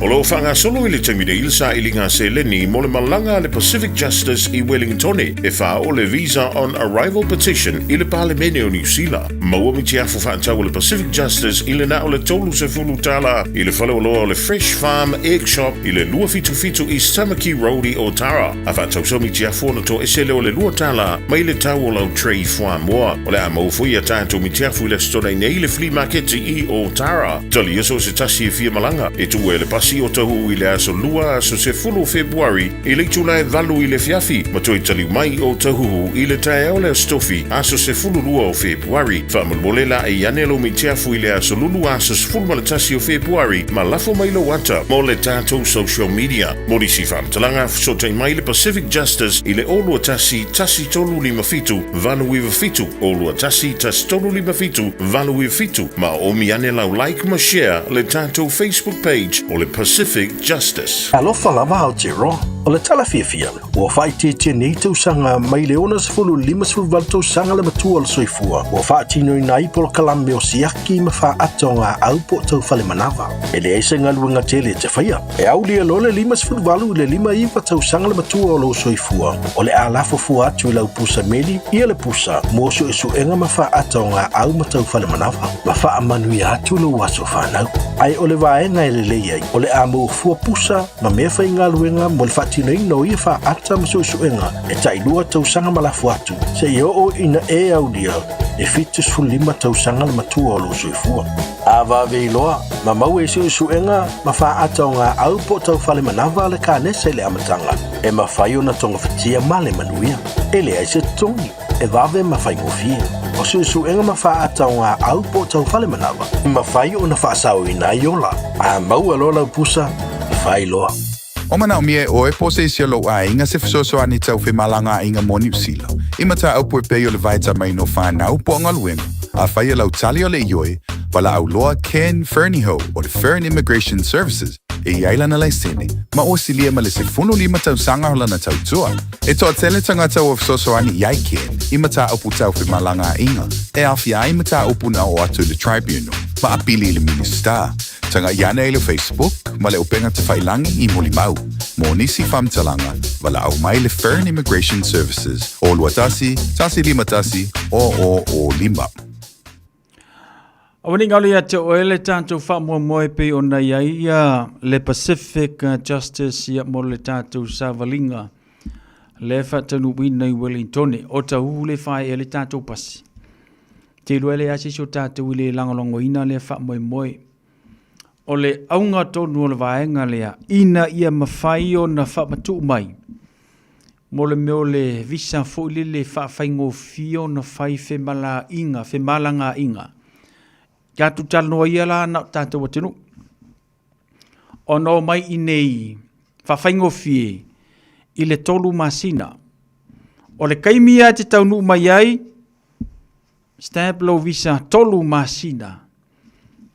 Ia. Umarau kolu masinga pere umarau kolu masinga waka kauanga e koe alu Samoa. Whateta inga le na uwha alonga i whatantara noanga le fionga ia a whanai. A wha pete sau se maliu mo se whateta inga i nei. Saulo i nei stemplo toru masina o le visa. E ia te oele pule. Pe uma le maliu i le vaiaso le te sau ai e toi alu i Samoa. E kau ngu la i Samoa e koe kupu mai se si whalavilave. E kua i alanga e saura le i maua so pasesi. Nana e toi saua i nei, masaro peke koe saua le visa le na. Ma le wa e adu le kai kailo visa. O le tu le leila le na. O vaenga le tamu whaiei nei tamali manisi o le tamali o le tātou atunu. Ina ia whaingo fie tātou whemalanga inga. I le tātou atunu mani usila nei. Ia e leo toi pose lilo i le mele i tātou i nei vai taimi. A wha peka wakungile le oki o lau anko. E tapena lo e whailo visa. Ka lo whae so mai. E ku i whalau anko le ongo fuku ilalo. E le Itali atu le immigration e New Zealand so visa.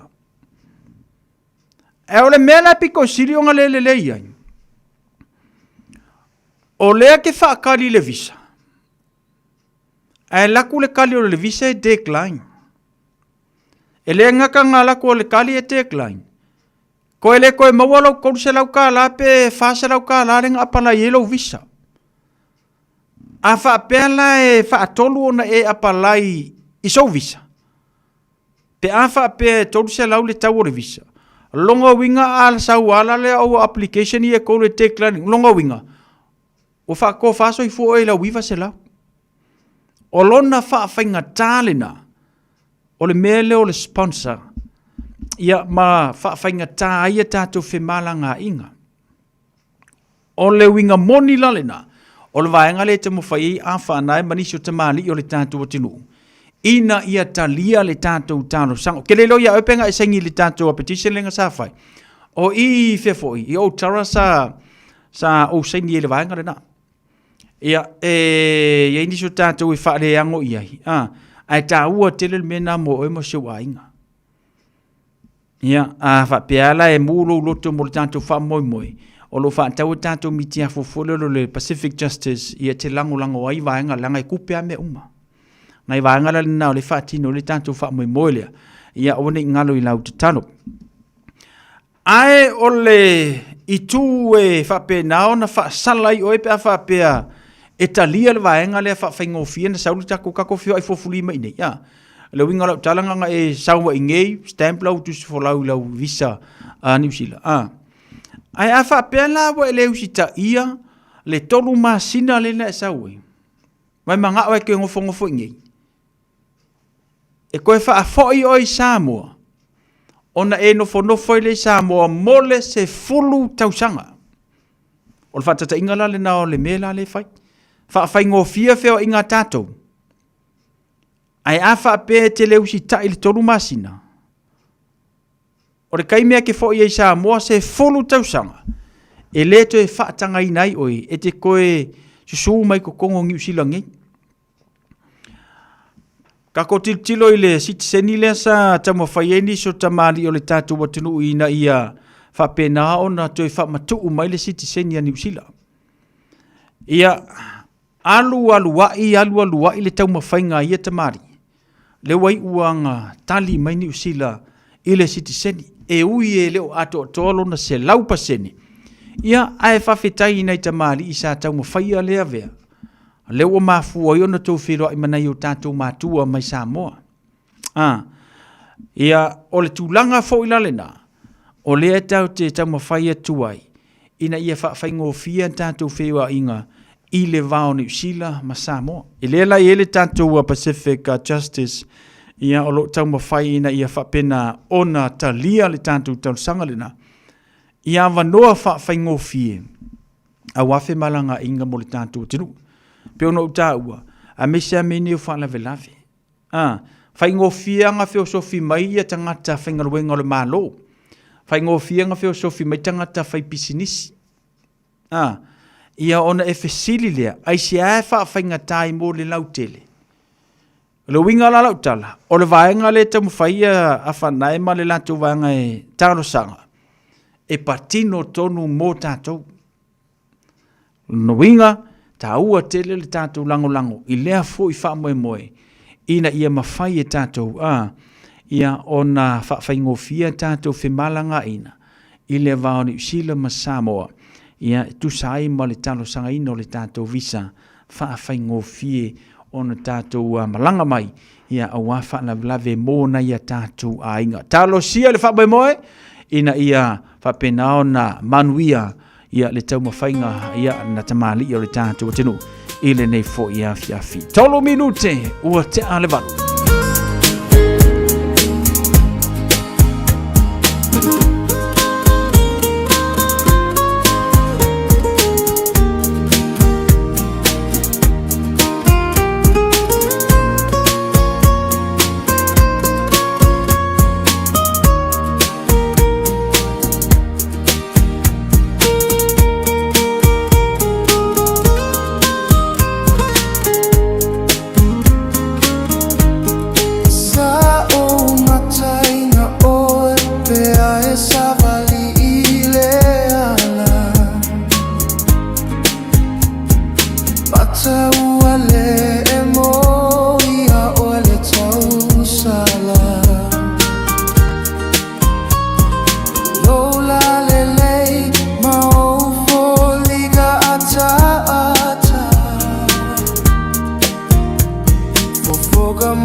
natu uama fua ai Nesua malie ole lalo lagi ua e mawai Etele mawai ona eto te aese ai Aua e te atata mai Suga po maua e Le lumana i e tailo po fea e Ua faiga tatiga ole ola gane Ole faama oni o se mea ua sili o na lele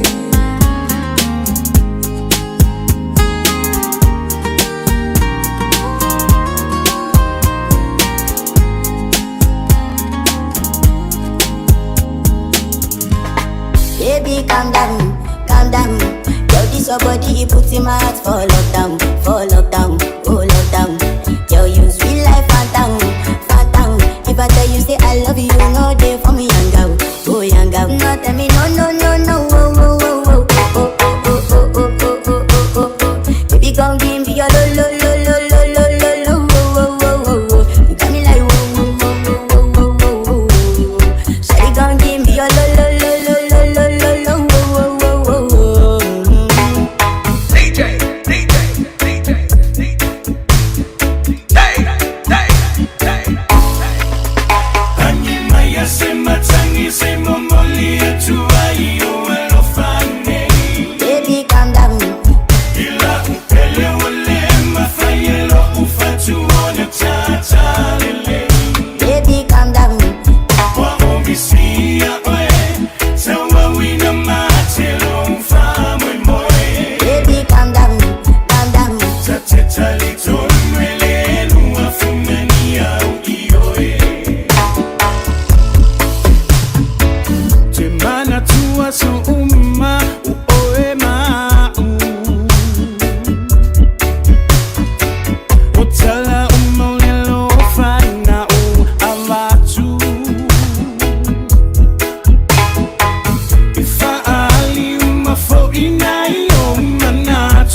tau whawhau ma tau so ina lo tanga wha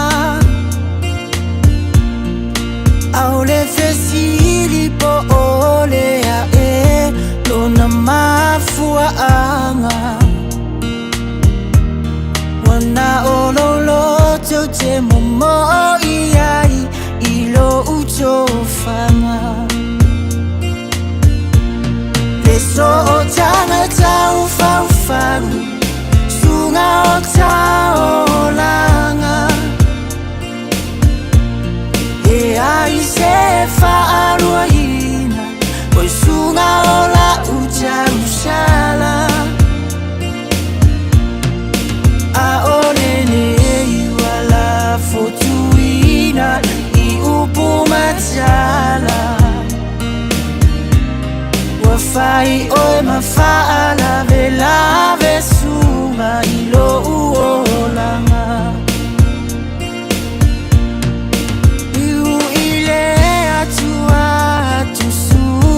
Lau fa Italia Masalo waya iseta sisu Bufa atasia Atonu ole o alema Fuanga wa Italia O meana e pala o lo uola te mo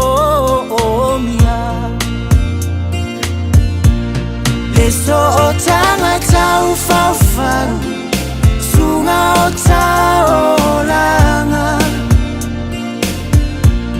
Le ai se whaarua ina Oi sunga o la uta usala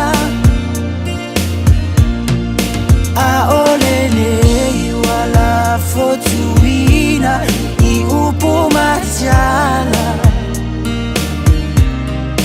Fai oe mafaala velave su ilo uolanga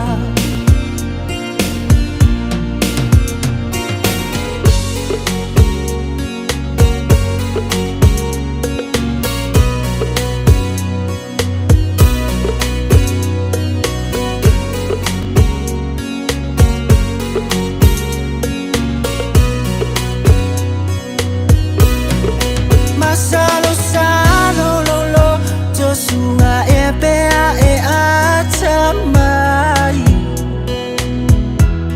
Atonu olo ufa atawa Awa e fai fai A ole tua malana foa foa Na ia au mai Ai se tasi e fa atauva ana foa imai Le so o tanga tau fau Sunga o tau langa Le ai se fa aluina Oi sunga o la uta usala A ole nei wala fotuina I upu matala Wafai oe mafaala velave sunga ilo uolanga Te mana tuaina ola numera na e au mai Fa amole mole wo ufiu e vili ele talia mai Au upuale masini no fa longo ai ele o tu fa au maina Masalo ai ole numera le su ala uto ya ina So o tanga tau whawhau Sunga o tau langa Le ai se whaarua ina O sunga o la uta usha masala aolele wala fotuina I upu machala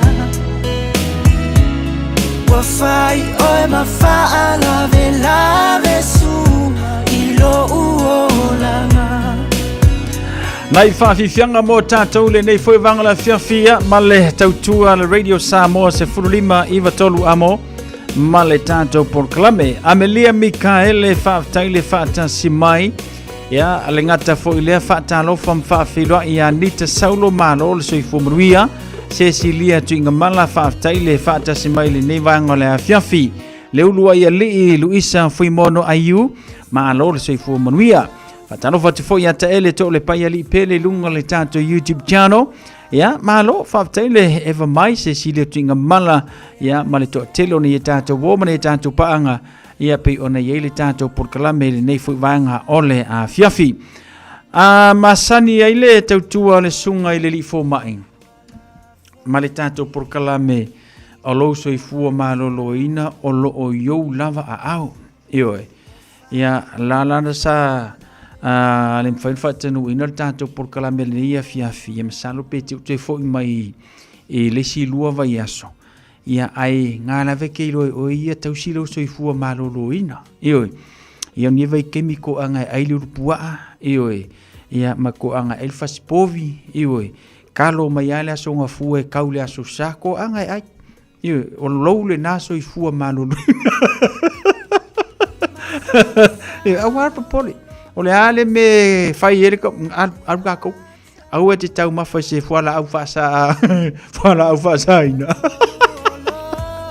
akirenga e ngase a vai foala au ina kama sa o nga mo lo so fua malolo ina ia o vai te mine o tatu ye wakele ko nga kau mafa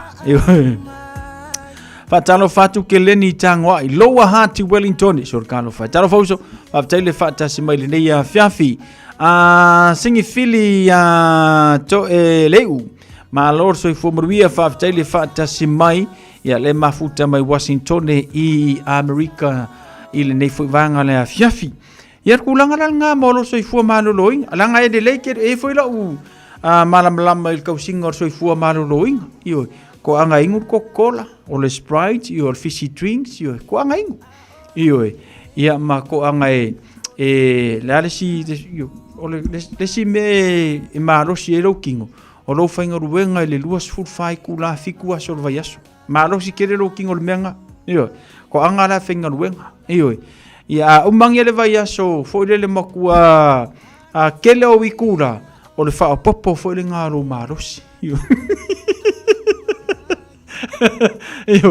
yo le si me mawelo malo sin lo so fu mano lo inga o lo ko anga ko kongi lo chai support awange misi ko ngingo kamaki ko kongi maro si tele lo so fu mano lo inga I vaenga na ia tulanga na mawelo so fu mano lo ina le ia pa fa maongi ko kongi kamaki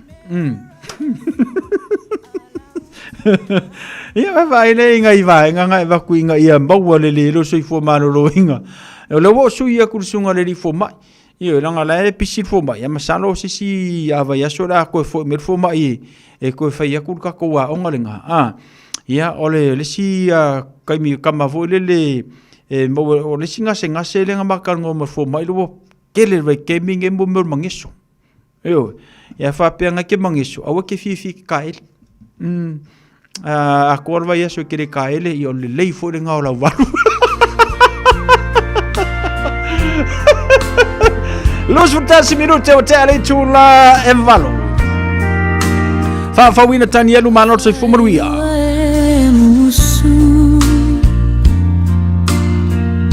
say find myself there to I fear lo fa vale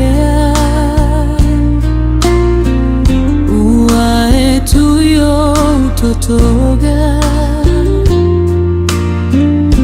o le lava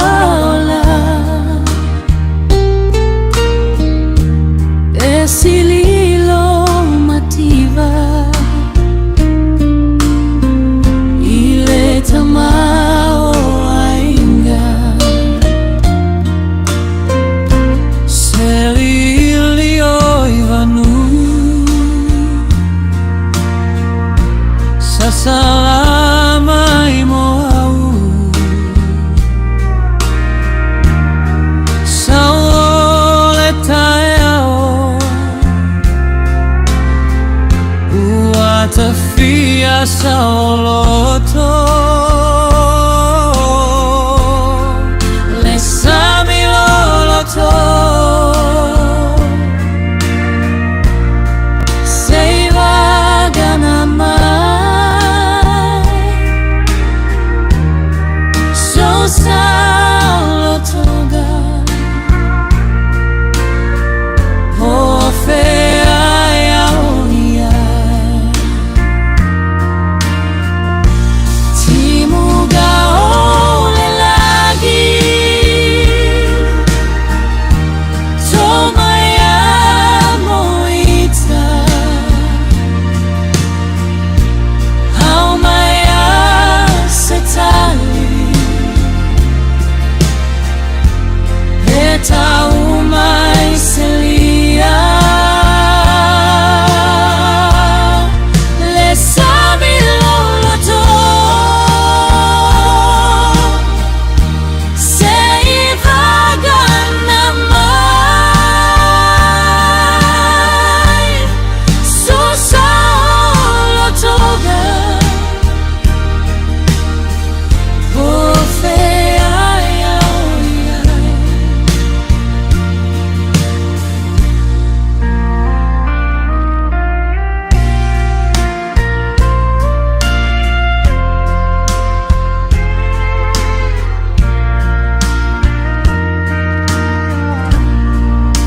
Wow, salamo. Wow, mau ya oe. Wow, tilola. Le iso ufa moemo. Ai ilea. O te inuia o lo soifua le atua na te tau ia mai o lau filinga ua lava ia lea o te alugu o te foi filemu e uitinga sao savalia o lau tatalo o te fia mania o lau tatalo o te fia mania. Ua na o le Radio Samoa se furulima iwa toru a mo e tautuaina o e ilangu ngana fitu aso le vai aso.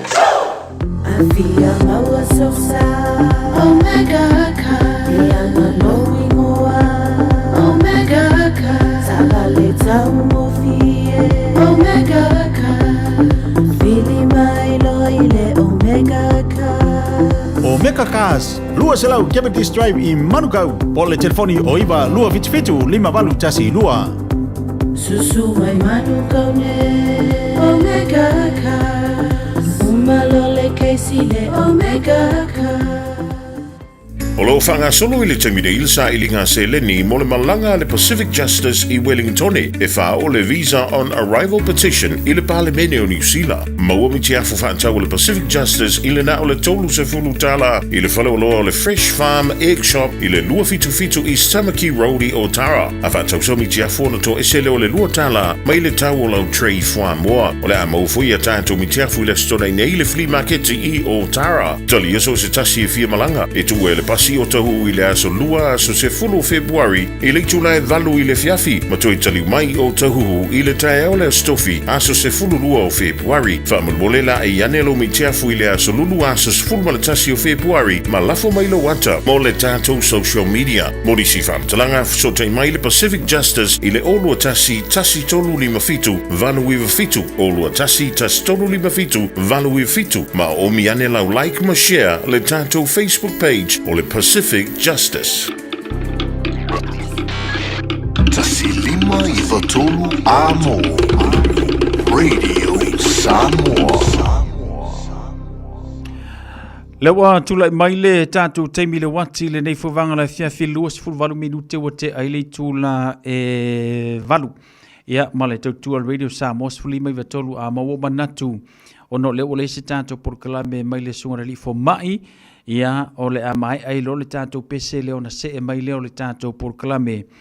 Ia o le teimi o le filfilinga mai ana au auna whawhiangainga Pastor Ropati utumapu le ngata fo le Pastor Tavita Levuka pa mai ale tātou pese lea ia o na maua fo i leo le avanoa te whafonga me whalongolongo ai e le upu whawina le atua ia i le nei fo i a fiafi ia vawe maloloi fo i ana au auna uafu fuanga meisi o whiamungaluenga o le asoa tae au mai alo le tātou pese le malpenino te whau ia ona usi mai lole o lau whafonga o le tātou por kalame o le taimi o le filfilinga.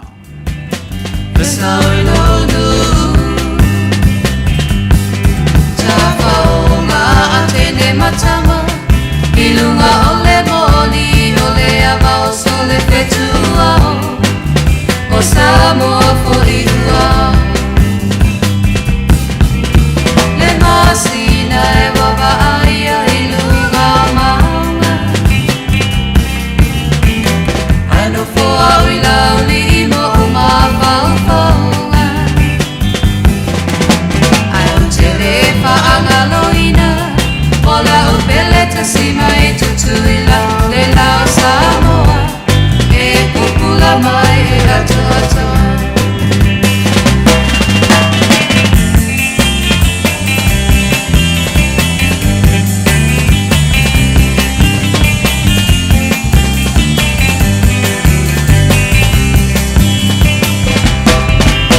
o tama o le ava e a asa ma o ene isa e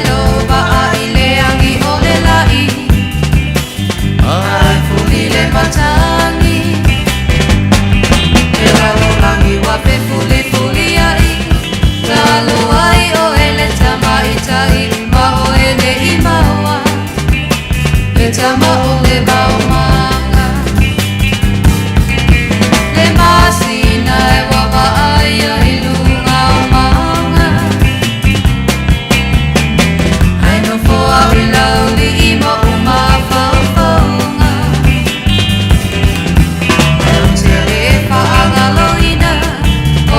Beleza cima e tutuila le lao Samoa e popula vai e ato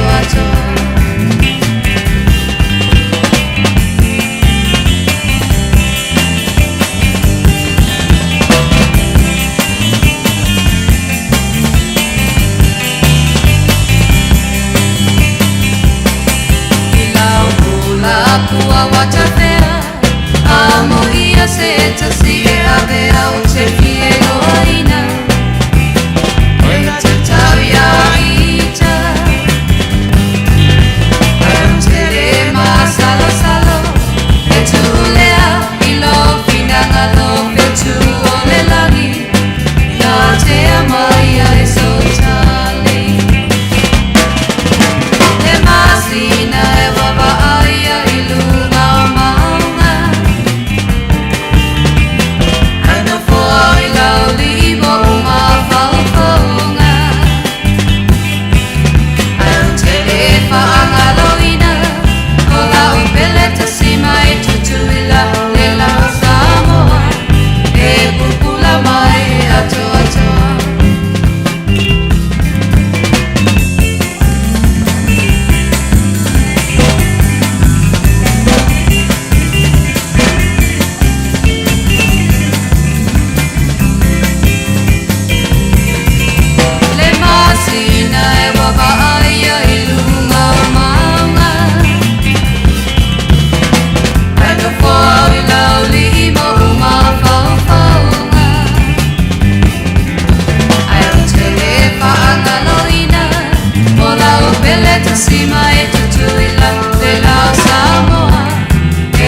Ole penino tia fau moni sino fatunga mo tātou le nei foi vanga le fiafi o te le titi le afalvalu.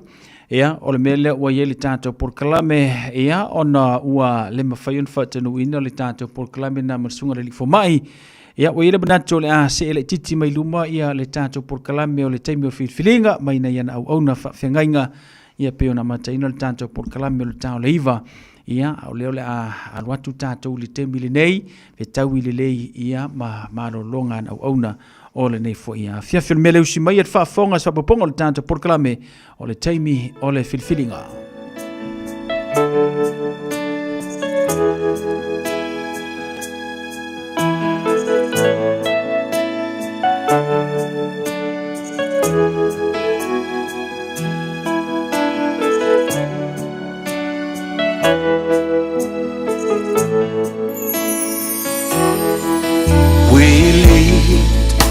Our nation unto you, Lord, let your glory fill this land. It's your desire, onward come into the knowledge of your love. Multitude and multitude in the valley of the seashore, waiting to hear the good. Samoa, come to the Lord. Samoa, come to the Lord. Samoa, come to the Lord. Samoa, come to the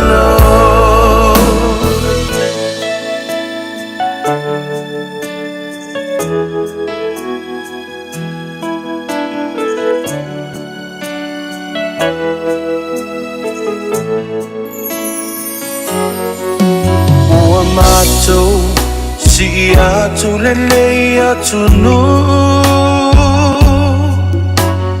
Yesu yatu muilo mamalu Olo finangalo ya o mayuma Ile mala mala olo alofa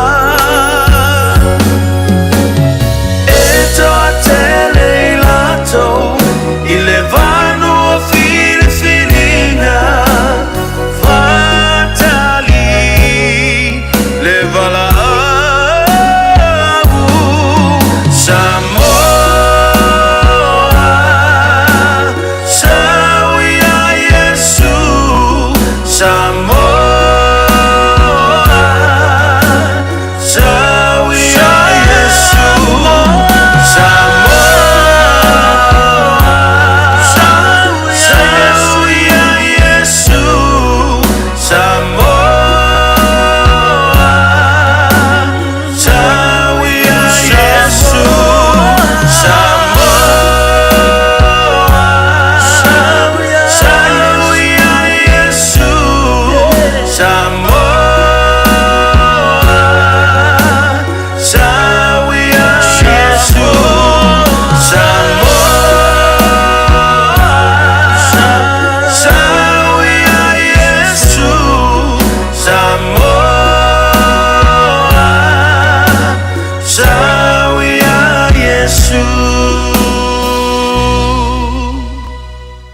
Tātou amate se talo. Vi ia oelo mātou atua. Praise the Lord. Thank you, Jesus. Mātou audia le nei vaenga o le fiafi. Yo Yesu whaftai. Mātou te whape atu le atuae whawhetai. Whawhetai tele. Hallelujah. Lau tau singa maloa lofa mai le tae au. Praise God. Ua whaaria lo wha maoni le afiafi. Mo moli mai le soifua o tangata mai mātou. Vi ia o ele atua ele ngata o lau tausi o lau wha malo longa. O lau wa lofa tu noa, wha whitai tele. Wha ma walalo iau luma. Wha ma ngalo. Wha ma mai mātou Iesu le mana o lau toto. O mātou o maile nei pōle li iele atua. Hallelujah. Wala au ma le loto ma walalo lo lo mai lo langi ma fio mai oia nganga pa ia. O oe o le fesoso ani sili. Ile nei po e ala i lau o fionga whau. Ia alu lau upu ma le mana, whai lau o fionga ma wha manu yanga. Inisi o le ama whaina latu whaafafonga ma wha longo longo mai.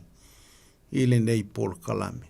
Matai oia nganga pa ia, ai ule vi inga o Yesu. A umale ngā luenga au auna lea o ngā i mātou. Thank you, Jesus. Ai tu maulevi inga ilo suafa Yesu fa manuia. Ia fo ile nei ala leo ma ila tau o ngalu lue ai.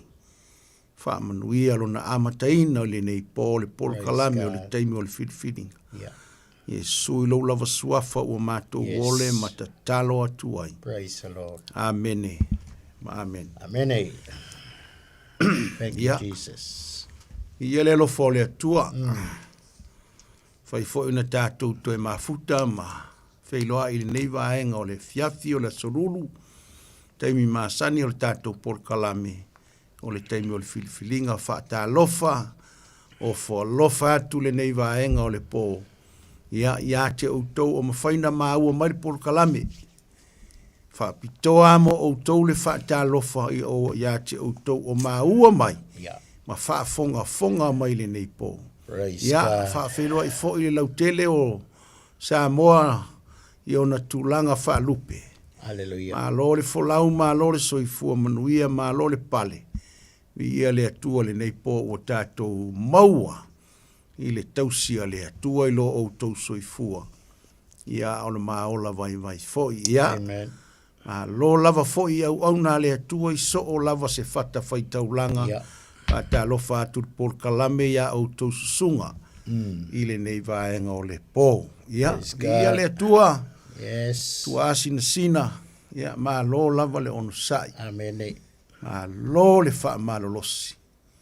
Whaftai le atua i lana tausinga i lo o tau soifua. Ia, o le ola vai fo. Ia, la mata le nei Paul Kalame o le teimi o le filfilinga. Maua lau a manoa, maua le teimi e te whaafafonga ai. Fai le upu o le atua mwha manuianga ia te oe le nei pō. Ia, tu atu lana au auna ia tā vita. Ia, e na te amataina le tātou Paul Kalame. Amen. Ia le upu o le atua. Praise God. Ia, vi ele li nei fui vaenga o le fiafi, tai fui lau sunga te whiangainga. Ia, mo le talo sanga nei fui e fiafi, le fui e whaata oto pa i o le atunu, wa e whaata lofa isi o tātunu. Na i o tā mātua, le ngatu fui leo le lo le. O le atunu o le nei e fiafi. Ia e fo i lava i le atua lona vi inga Samoa. Ma alo fo le soifo mulu ia. Ia ma alo fo i le tau atai. Ia vi Yesu o le taimi fo i le Paul Kalame. O le Paul Kalame lona lua leo nei masina. Pati.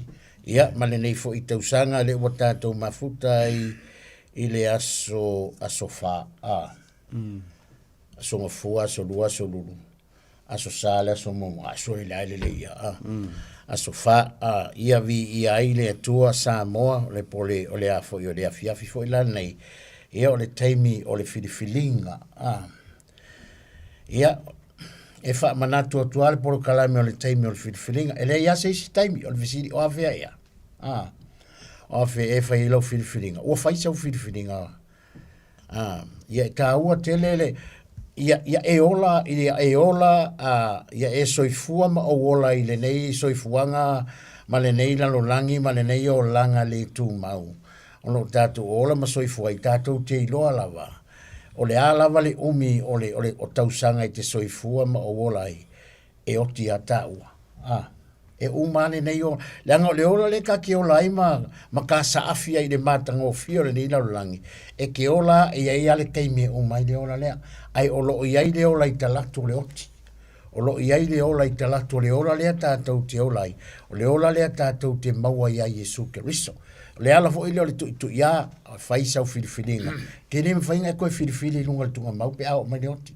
ai o e maua le ola maua le manava maua le malo si kai mi le ia la ngai fai lo fitfini o nga e ola le ngai lo langi wa e mautino le me ke alu e po la fina ngalo le tu e lo soi wa e mautino la vanga kala ia le altu spaia a fai le tautino i lo ngutu i le ri o Yesu ma tali tonu i lo roto o toi fa tuina mai o ia ele atua na ye oti fa mai lo kala ku spaia e fa ola ngai oi ai sea, langa fa meltala tu spaia o le loto e tali tonu ai, e o mai ai le ami o tonu, a o le ngutu e tautino ai, e o mai ai le ola. O le ta uala ngā le wha manatu ar poro kalame, e le nei a fiafi, a wane ngalo ia te oe, fai sau whiriwhiringa. A fai ane i fai a sau whiriwhiringa, o le wha manatu ar poro kalame, ia fai sau whiriwhiringa. Ai tu atu lawa i au tafa, e pule lava oe. Ai tu atu lawa i au tafa, o lo ia te oe ale tau wha ma le whautanga. Ia ele teimi e te whiriwhiri a Yesu e avea ma li i ma whaola i lo soifua. Ia e mai se fo i ma uevi ia i lea tua. O le tātou o le tātou tusi whai tau nefiaf. Ta siasi na whai upu o whiriwhiri a ma nefiaf. I le tusi ale perfecta lea o a mosa. O lo mauala le whai upu e se fulu ma le whale. Ia le whai upu lea. Se kako kalkalango i nefiaf. Po le hafo i se au ngā mo tātou o le upu o le atua nefiaf. Wha pēr lalo na whai tau ina le whai upu lea e se fulu ma le whale. Ile a mosa e lima au na fai upo se fuman fa pero na fai tau na fai upo le suman fa ia o tau sa ili ile ali ai le o le leanga ina ia ola ai o tau ona yai le ia te o tau o le ali le tua o au ia e pei ona o tau fai mai ai e pei ona o tau fai mai ai ia o tau sa ili ile ali ai leo le leanga. Ia o tau sa iri le lei, ai leo le leanga. Ina ia ola ai, o tau. Ona iai lea ia te o tau, o Jehova, o le atua au, e pei ona o tau, fai mai ai. Te leilo ne ia fiafi, ia te oe, awa i o ki whalonga mo le pokalame. Ia po le ase vaenga ua e, nau ai foi oi a matanga nei tau sanga pati po le ase vaenga wai fili foi oi lo loko e ke sa idi ai deri mo lau foi sa idinga ia mo lau foi tamoenga ia malau au nanga te le la po le ase vaenga o e sa idi ai oi foi le ina ia mafai ona e mau apele maftanga va la lata malo tātou atua i teimi uma. A wala ngai le whai ngofi, o leo kako savalia le amatanga le tausanga. Leo savali, leo kako savali, o leo a maka nga kako savali. Ile amatanga fo i o le nei tausanga. O te le ilola i ate oi. A leo tātou whaalongolongo, leo tātou whaalongolongo i le toi whaamanatu mai le profeta o a mosa mai sa iri le lei. Mai e tātou sa iri ile le lei. O le mangia la o le ngia fiafi. A whaila o le atatou sa ili lelei. O le memo mua, ia kako uloa. E le aia sisi o tātou lelei. E le aia masisi o tātou lelei. Ia wha ia maua ia. Makile lelei. Ai kasi ale tangata i lelei. E kasi ale o loo lelei. Na o le atua. It's only God. Na o le atua lava e le lei, e le ngata i le lei, e whai mea le lei, e a mio le lei, e anga le lei. Le lau tātou whaalongolongo ne fiafi, i au tau sa iri le lei, ai le o le leanga, ina ia ola ai o tau. Mai pal whakau a mosa o le kāua leo sa iri le lei, ai le o le leanga, inga ia ola ai tātou, ola i lea, ola i le lei, ola i le lei, pe a whai kako ke maua. Ola i le lei, o longa winga o aso o mai ke olai, ia e ola a ai nola le me ka ole le lei, wai le peang o whakula matanga, ele ai ase sere, e kasi ale tangata le lei, nga ole atua, ma ele pesi vo le sa, lupo le pesi vo le kasi kolu whala mosa, ua le mau aso le lei, na o mea e lea ngai wawai, ole ka ua le a whai leke sa ili ile akua, wa nga ole atua lava, ele lei, ai sa ili le kangaka, Ia ele le ngir ka ka o ke va kunga wa e se aforinga. A le tāua leo lea. Langa leo fa mai de kala le kuspa ia o tō wola ai. Fa mai o tō sa iri le lei. Ai leo le leanga ina ia ola ai o tō. A whaina kako ke ola, wa ola le, a ola a kako sa iri la i le atua. Ma kako maua le atua. Fa mai la ina ia ola ai tātou, ona iai lea ia te o tō, o Iova o le atua au, e pei ona o tō whai mai ai. Al tāua lea. Mai rola tala tuspa ia, o le tu e tō ina mai. O le sa ili, e maua. Mai a whai kako ke sa ili, matala le tua ia Yeremia ta watu ia Israelu. Wa o lo manatua o manatua ia te auto, o manatu le manuia, ai le o le malaia. Mai leo le kala kuspai, a whai la ko ke sa ili mai, fa mai leo le kala le tua, e ko ke maua au, pe a whai kako ke sa ili yaku mo tātou loto, ua ato toa. O lona winga, e le mawhai anga kako le maua le melea. Ale wa kau mai ar kuspa ia le awala kako ke maua ai e kako ke maua le melea pe afa pe kako ke sa ili atu ia te ia ma o tātou loto ua ato atoa lo winga la fa pe leu kako fa longo nguru mai ia ko sa ili aku ile le lei o longo winga la a kako sa ili le lei pe kako ke sa ili aku ile atua e kako ke maua le melea pe afa kako ke sa ili atu ia te ia ma o kako loko ato atoa Fumali tala le tusia a Roma lona mtai upo sfuma le lua, lona mtai upo suma lufa pe iwa. Awa le whaatanga lofa, ino i le leanga, ma ngai ai ole piko i la fumalia, pipi i la i le lei. Longa winga ai alofa, e longa winga e le kawan kako whakanga alofa. Ai alofa ia makua ia lofa male ako akoa. E ke alofa, ia mongi lo lofa. E ke alofa mai kukongu, pe a whaikia, e ke maua le mea lea. Wai le koe ika, wai le koe whaimileanga, wai le koe su e vale. Aisa, e maua le mele o le pōngi. Le wha mai, i au kou sa ili le lei ai le o le leanga. Mai au tou sa ili le lei ai le o le leanga, ina ia ola ai au tau. O le mele manga o le upu lea, ia mawhai onga kako maua le upu, ia kako maua le mele inga ia ola ai kako. Sa o le kala le sko inga le suifi au. E la unga kulwhaifi au, e whipesele lo moko mai, ola ai.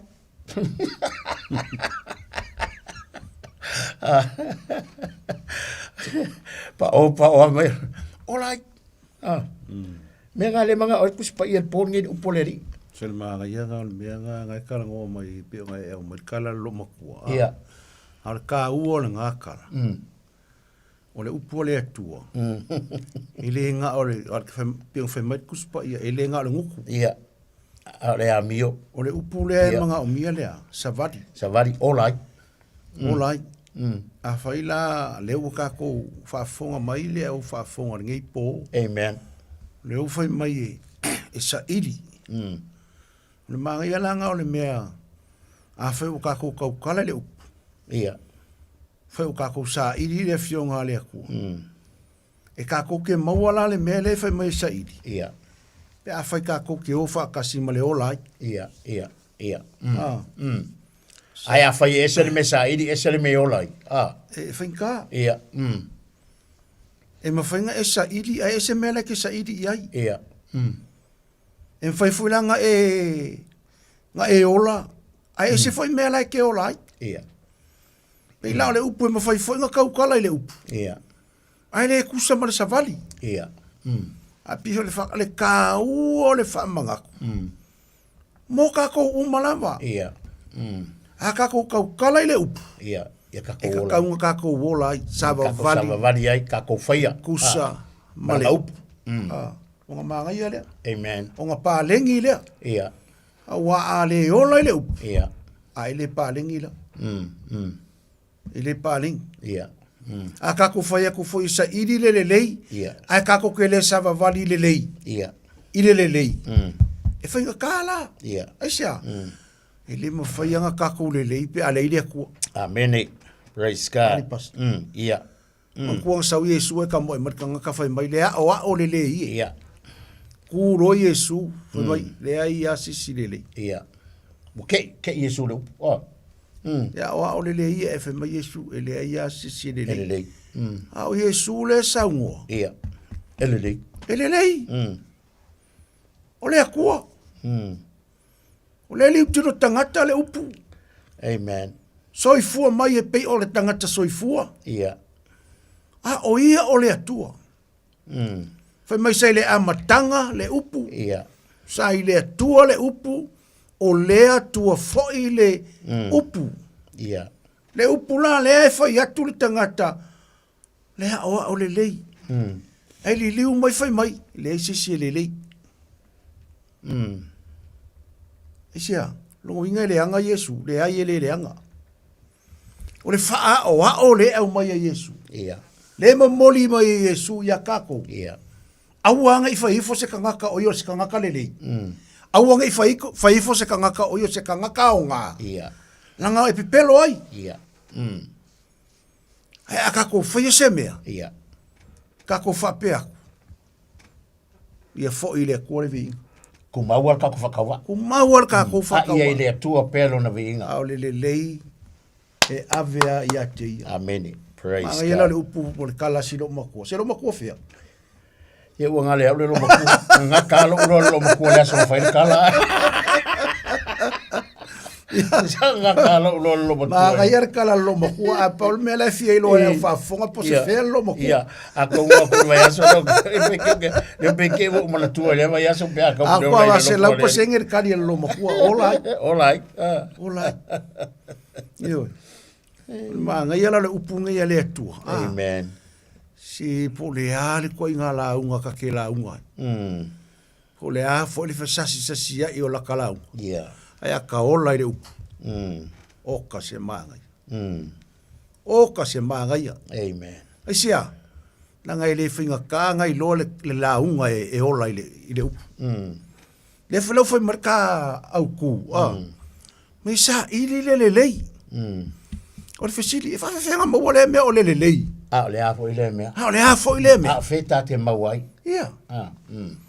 E le whaingo fie. Ia. Le awala le wata o mai. E le whaingo fie. I le kako wola le lalolangi. Ia. O, ka se ngau ngau sa. O, ka se mesi. Ia. Haleluia. Mesi le lalolangi. Aisha. Whainga le leanga. Ia. Ale fe mani fai upu lea. Sa iri le lei. Ia. Ai le o le. Leanga. Leanga. Sa oi lo peke. I le o le leanga. Ole me kau kia. Fe mai sa iri le lei. Ai le o le leanga. Longo winga. I le ka kaunga sa iria le leanga. E le umanga o fo i le li inge. E le umanga o le upu sa iri se leanga. Sa ili ile. Sa ili ale le lei. Amen. Al fasidi fa fenga maual nga me. A fea hoi tātou te mauai. O la ukali, ra sa ukali e le me wa. Pa kalang o. O le ka ke kalang o le i upu. Lang o le tati tala noa o le mafu anga fo i le nei po ma le tau mai ma le tātou tala noa ma le atunu. O fa fonga me le atunu. O le kako ke kalang o i le upu. E kasi ala le mea. O le finangalo le e kako sa ili le upu. O nga paua leo le awala kako ke maua. Kau ke le lei. E kau ke le lei ai. Pāngai. O nga paua leo le, pau foi leo le awala kako ke lo nga fai mea le lei. Pe a kako no le lei le mafu anga o lo ngau mai ai le upu ine nei po ina i fai kako sai. Wa leo fa mea le ale mai mangingo mai. Ia o tau sa ili ile le lei. Le lei. Ma ngai ala le ka fa soa, ma ngai ho le ka fe fa soa i fa kasir kam kau. Inga le ngaka inga ia mangingo le au whafonga. Ia. O le kongu ale me mau ale me le pai mai kuspai. Ia. E sa ili le lei. Ia. Fa mai le apostolo Paulo kusi alo masuma lua. Fupeiva. Aua le whaatanga lofa. Ia ingo i le leanga. Ai fai mai me muli pipi i le lei. Ai fai mai mahanga ia mai. Aua e ke whaakanga lofa. Longo winga i fōringa mai pe a koe whaka oko le tala le apostolo. A e lofa. Aua le whaakanga, aua le lofa pepelo. Aua ngai whaakanga whaia le alofa. O lo winga a e alofa, ia makua e alofa mai kokongu. Ia makua e alofa mai kokongu. E ke la ngonga la melea. Pe a whaie e mongi nau saini. Wale fa mai kala kuspai, a whai foi ko ke saini mai. Wale mai, ia saini le. A whai da le la kako tango fe saini le. Fa mai la kala kuspai, a kako saini mau kako loko ako e kako ke mau le. Mana ia, wale o tala noa ele mele sa idi o le lei. Ia. Fesiringia na le mea po le ala le mea mawai. Ia. A o le a foi le mea. Ma ngai le e sosongi mai lausunga. Ia. E mau ele upu. E mau ele upu. O lo o ile upu. O lo o ile upu. Sesi lai tu ma sesi kau kala lai kiki e fo le makau. A kako wola ile upu. Kausi le upu. Ia. Fai le upu. Ia. Fa kingo le upu.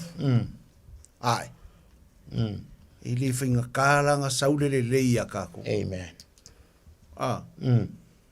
Me foi le ngare foi mai Yesu e le sisi le lei. Le kalango le lalolangi. Ia.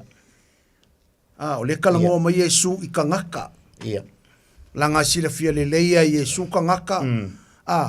E fe foi iai e fe sui iai le mafau ma me kukupu le olanga ma le olanga le kako ke iai o le kele o me fa sala vei ia i le soifua ma le ola a le fe me sa iri le lei o le fe siri la o le fea e mawai le mea lea a o le ale ko inga sa iri e kasi ale kati o le upu sa iri le upu ola le upu kausi le upu, fai le upu. O le tali fo i o loo i le upu. O loo i le upu a le atua. Amen. Langa la a e ola i le upu.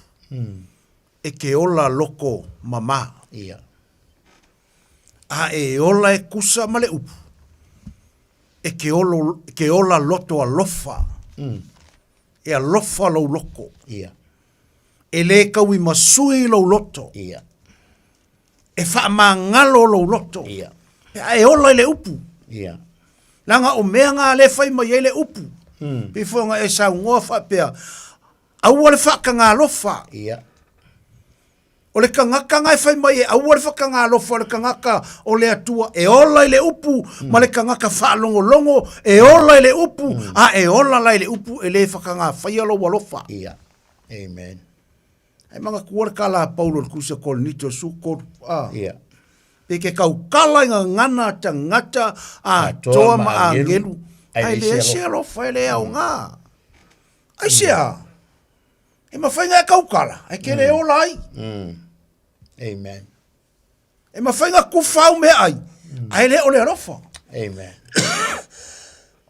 Ngai kau mai e ingisi kaimi. E alanga kufaka ko me ai wakele. Amen. E lo foi so walofa e alanga kufa wakele kele o me ai. Ia.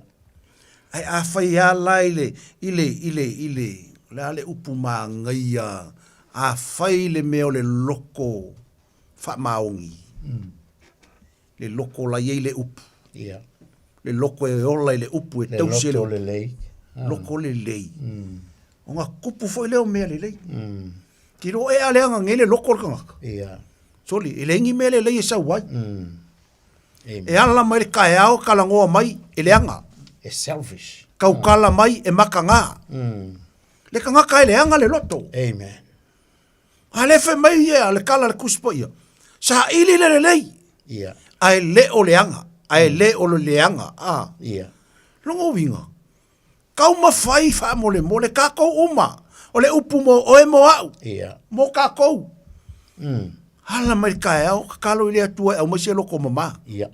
Praise God. Ai va ai le ke fel wa ile aso ke fel wa ai ke fel wa i mamalo loko sorry ele le me fa yo lima ia ele le me fa ile loko mama e fa fanga le loko mama le ko afi ia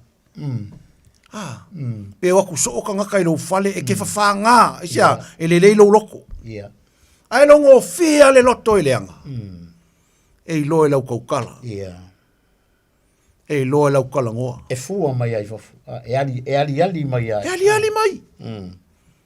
Hei rege, ke lo e rongo fia le loko le lei. Ia. Le fai mai sa iri le lei, ke lo e rongo fia le loko le lei. O le loto lai ngofo e le upu a Yesu. E le whaakupu whalave. I le whaakupu masenga. I le whaakupu masenga. I o le mea le fai mai e fiku, iai mea ingosia. E le whaakupu masenga le vauso. I le vauso. Amen. Praise God. A fai o kupu se me whapenga ia oi.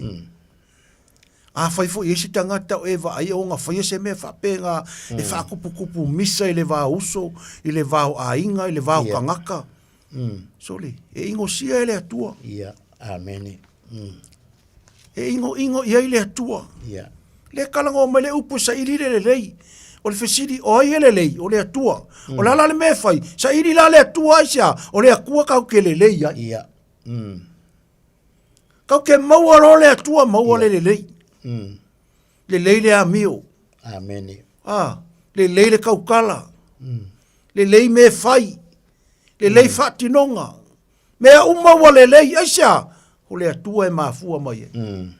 A kong ke fesiri mai, e whawhewheng whai ngā mea. Ia. Wha maua lalo. Ia. Salamo. Kalia Yesu i lo loko. Whai mali i ma whaola. Wha nofo tupu ia te oe. Kausilanga upu ia so oma lo loko. Praise God. Ma e olai. Wow. Amen. An mangai ole so maingal mengai nalo abat. E le ngaka inga olai. Ai fa mai onga ia te o taulea. Onga ia ke o koulea o Iova o le atua au. Mangai. E le ngaka inga olai. Ai fa mai onga ia ke o koulea o Iova o le atua o au. O le akua e onga le malosi. O le atua e onga le tamawainga. O le atua matautia. O le atua e o fofungia. O le atua e aunga kako whaea e alona suafa. A waku ia ke ia alona viinga. E mafua mai. Wa kako fia e whai mele lei awa wa kako maua le upu. Pia tata no e mafua mai fia. E mafua mai le upu. O fe mawai e maua mai le upu. O fe o iere kari o lo i le upu. O le upu a kako ke whaasanga sanga iai. Kausi le upu. Kausi le upu. Kausi le fionga le atu. Ia. Praise God. A kako kausia uma le fionga le atu. Ia. E manguia uma me kako ke whai. Amen. E ke le loko leanga. Ia. Ke le kaui masui. Yes. Ke le kusi lima. Ioi. Wai kasi le mea o le kusi o le lima. Ia. A whemari kusi pa ia awa ke e ua le mo le o ngā la au le lo maka. Le upo le kusi. E le se mau. Le se ngā le uku poko ma le o ngā la au. Ma le o ngā la au. O laka ke poin jaku. O le mea la ikiki a le o ngā la au. O le mea la po. Ia. Amen. Ai whemai e u ese. Ai sea. Amen. E ma ngā o le akua e kausire u. Ia. Ngā le lei ai leo mea umai ke whaia. E maua leo le lei. O ai le lei. O le atua. Ia. Amen. So Fiua fai fai. Ia. Amen. So fai tau kore fai pule suma le valo le roma le suma le lua. A fai e mawhaia ia te autou. Ia autou nofo le lei matangata umalawa. Mai na fai suma li vale au pele. Au ala le kau masui. Me ngofo le lei. Pe a fai e mawhai. Fai mai. A fai e mawhaia ia te autou. Ia autou nofo le lei matangata umalawa. Fai mai na le kala kuspaia. Au ala le kau masui. Pinga ngai me ele fionga le atua. Fai mai a fai e mawhai. A mawhai nga whai le ngofo le lei. Aua, le kau msui. Aua la le kaui. Al mafuanga le inga kaui kako. Ia. Kako wola le kaui masui.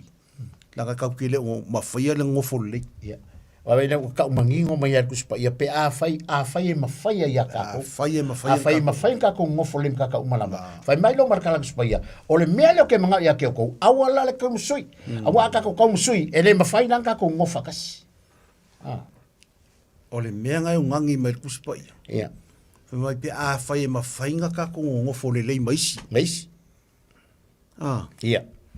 Mai le au pele. Aua le tau msui. A ia o tautu watu le tosa. A wā watu sia. Wa whapea mai le alii. O ia te au le tau i masui. O ke kau ia. O le whai ke kenga la ngā. Ia. Ngau ku mai la fai upurunga. Ia. Amen. Fai kekel mo le le ngofo le le makangaka. Nga.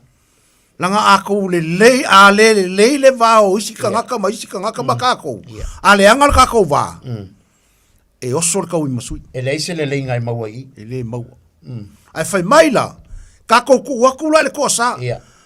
A fai e ke le fai ale meo le ngofo le le ma le loko fa mangalo. Ia. O le iunga o kako e ku uri kosa. Ia. E iai le kosa o le atua. Amen. E iai le alofa kungoa o le atua. Amen. E o mai whaakasi le waringa. E mili mai le alofa kungoa. Ma le kosa o le mele makaukia. E mua o mai le alofa kungoa. Amen. Ai ke le ngese le kosa e fai maari e mai. Ai ke lola makaukia. E uia le ke le ngese o le kosa. Amen. E o mai a. Ale maa ngai ale. Maa ngai ale wha mga kumere pumai. A wā ua tūsia. Ia. Longo winga.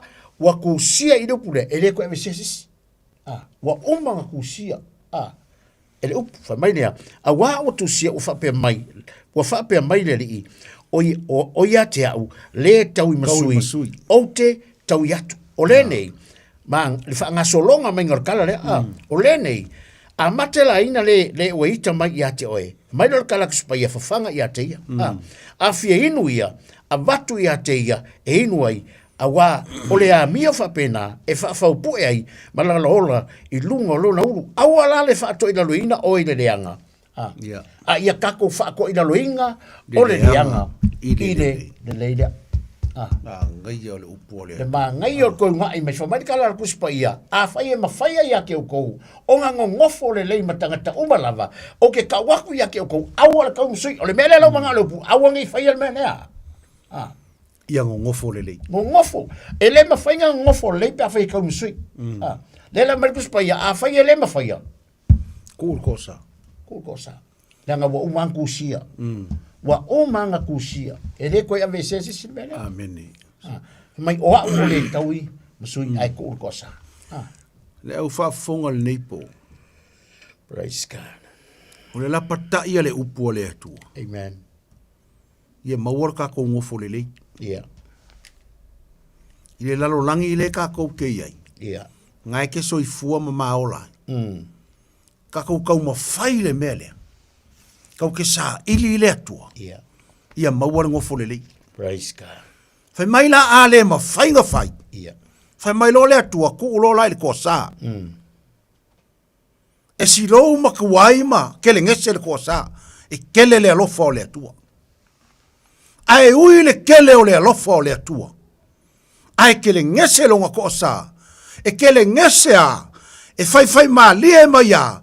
E fai e si lo le sa o le ko sa. Ai o ma ya. E iai le aso e o ma ya. Amen. So fai ke kako. Ia mawala kako loko fa ma ngalo. Langa e oso le kau I masui. Pe ale fa ma ngalo lo loko. Fia kaimi, fia tausanga, fia aso, o ki ngalo loko se tangata. Ma vai aku le lua lima, a maka le whako a maka le lua ongo, wa lua masinga. Amen. Lewa savari. O a mailo fina ngalo, o a mailo loto. O a mailo loto. A fai mai Solomona I langa kusi. Siringa leo le loto. Ia. Ngai lo le leo inga o mea uma. Ai fai ulanga fai upu fai mai. A wae tupu mai ai. Le amio. Amen. E lo ala tangata I langa amio. E lo foi la lo loto inga uari ali la amio. O la amio ngai fa ali mai. O lo loko langa. E ke fiu nga lo loto. E lo la amio. E ke fiu ke uru ma fale lo loko. E loa lo loto I la amio. O le mea la e pua inga mai fafu. O lo loko langa. Amen. E loa la I le tautala. Ma au saunoanga. E loa I ngā lo loko. E ke fiu nga ngā le loko leanga. O le kaimi e pua inga mai ai lau saunoanga. O I ngā lo loko. Ia. Hoi ngai lo loko. E ke fiu e ngalo loko, le fa ma ngalo.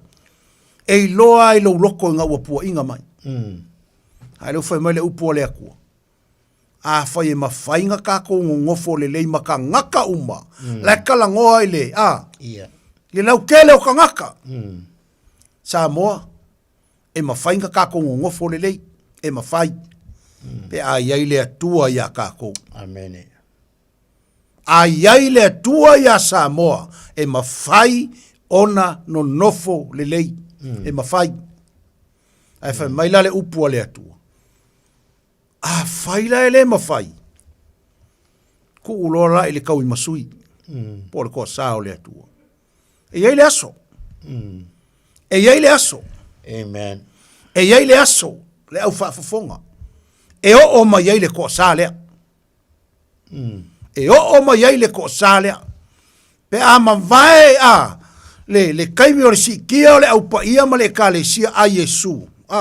Ia. Nga kako ngofo pe lea i le kaimi le wha akusa mai le kusa pa ia. Ai a o le kaimi o ma vai le wha masingonga muli muli. Ia. O ngā o lole le koa sa. Praise God. O le koa sa. A saula le koa sa. O le fesidi. Kau ke mawhaia. Kau ke mawhaia le koa sa. Ma kau kia o le atua. Kau ke mawhaia le koa sa o le atua.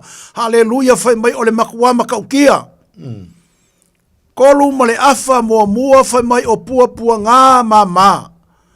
Kolu ma le afa muli muli.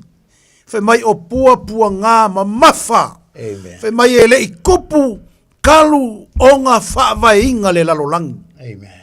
O la e kilo kilo ngi me ka o ngi pua pua ngā e ngaka ai pua pua ngā. Nanga whai mai e mamafa. Leo whaafonga. O e whaafonga mai le pōnge le upua le atua.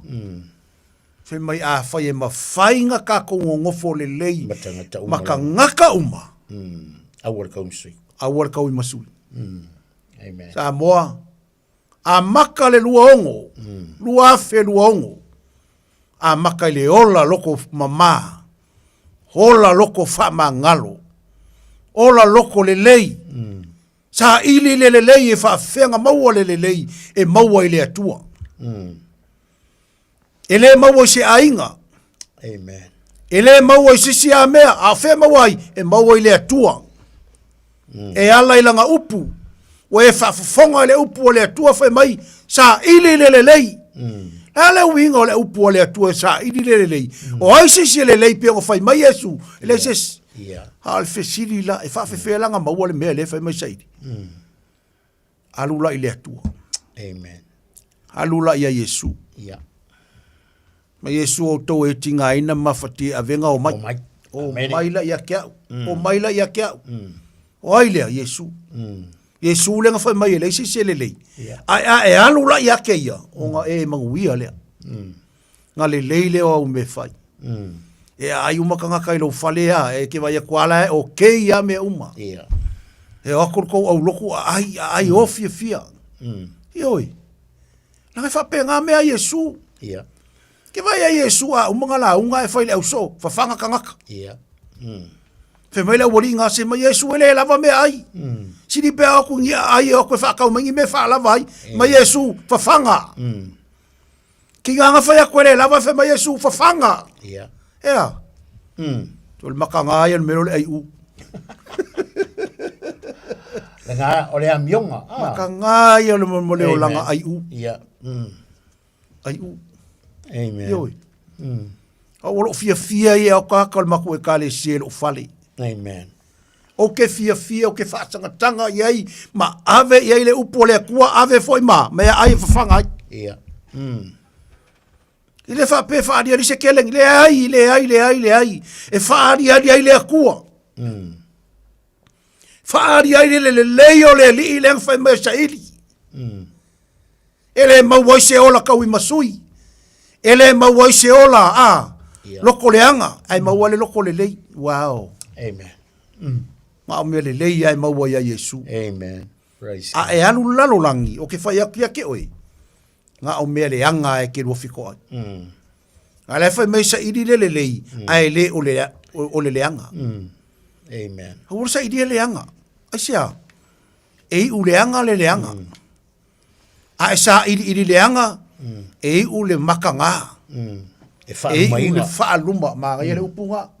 Whaalumainga. E u le whaaluma. Whaalumainga. E whaaluma. O ka Samoa. Amen. Maa ngai o le upo le atua. Praise God. E o a fo ia keau. O ke kauma whai fo i lo wola vai e sa ili le atua. Aisia. Ele lei ai. A o maua le atua. Wa o maua le lei. Yeah. Ka ngole o lima o whai mea le lei. Serve le atua e le lei. Aisia. O le upu. Yeah. A ola le upu ia ka kou.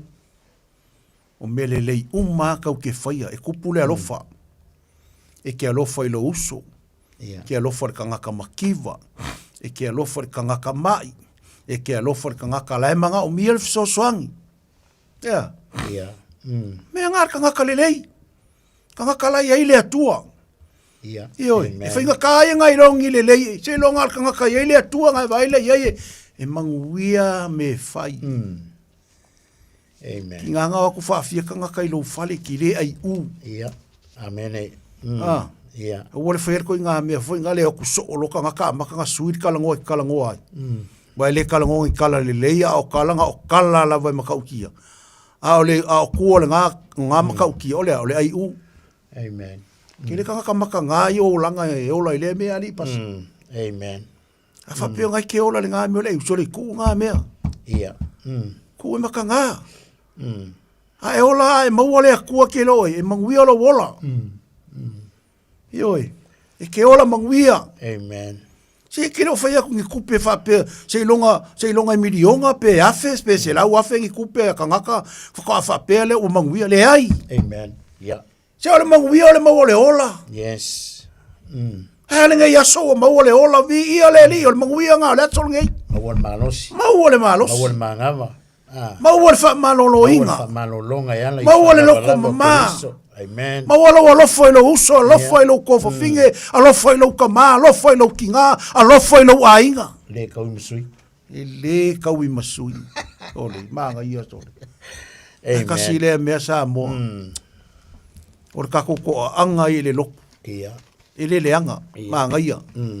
So le ale kau i masui ia. Yes. Ale kau i masui ia.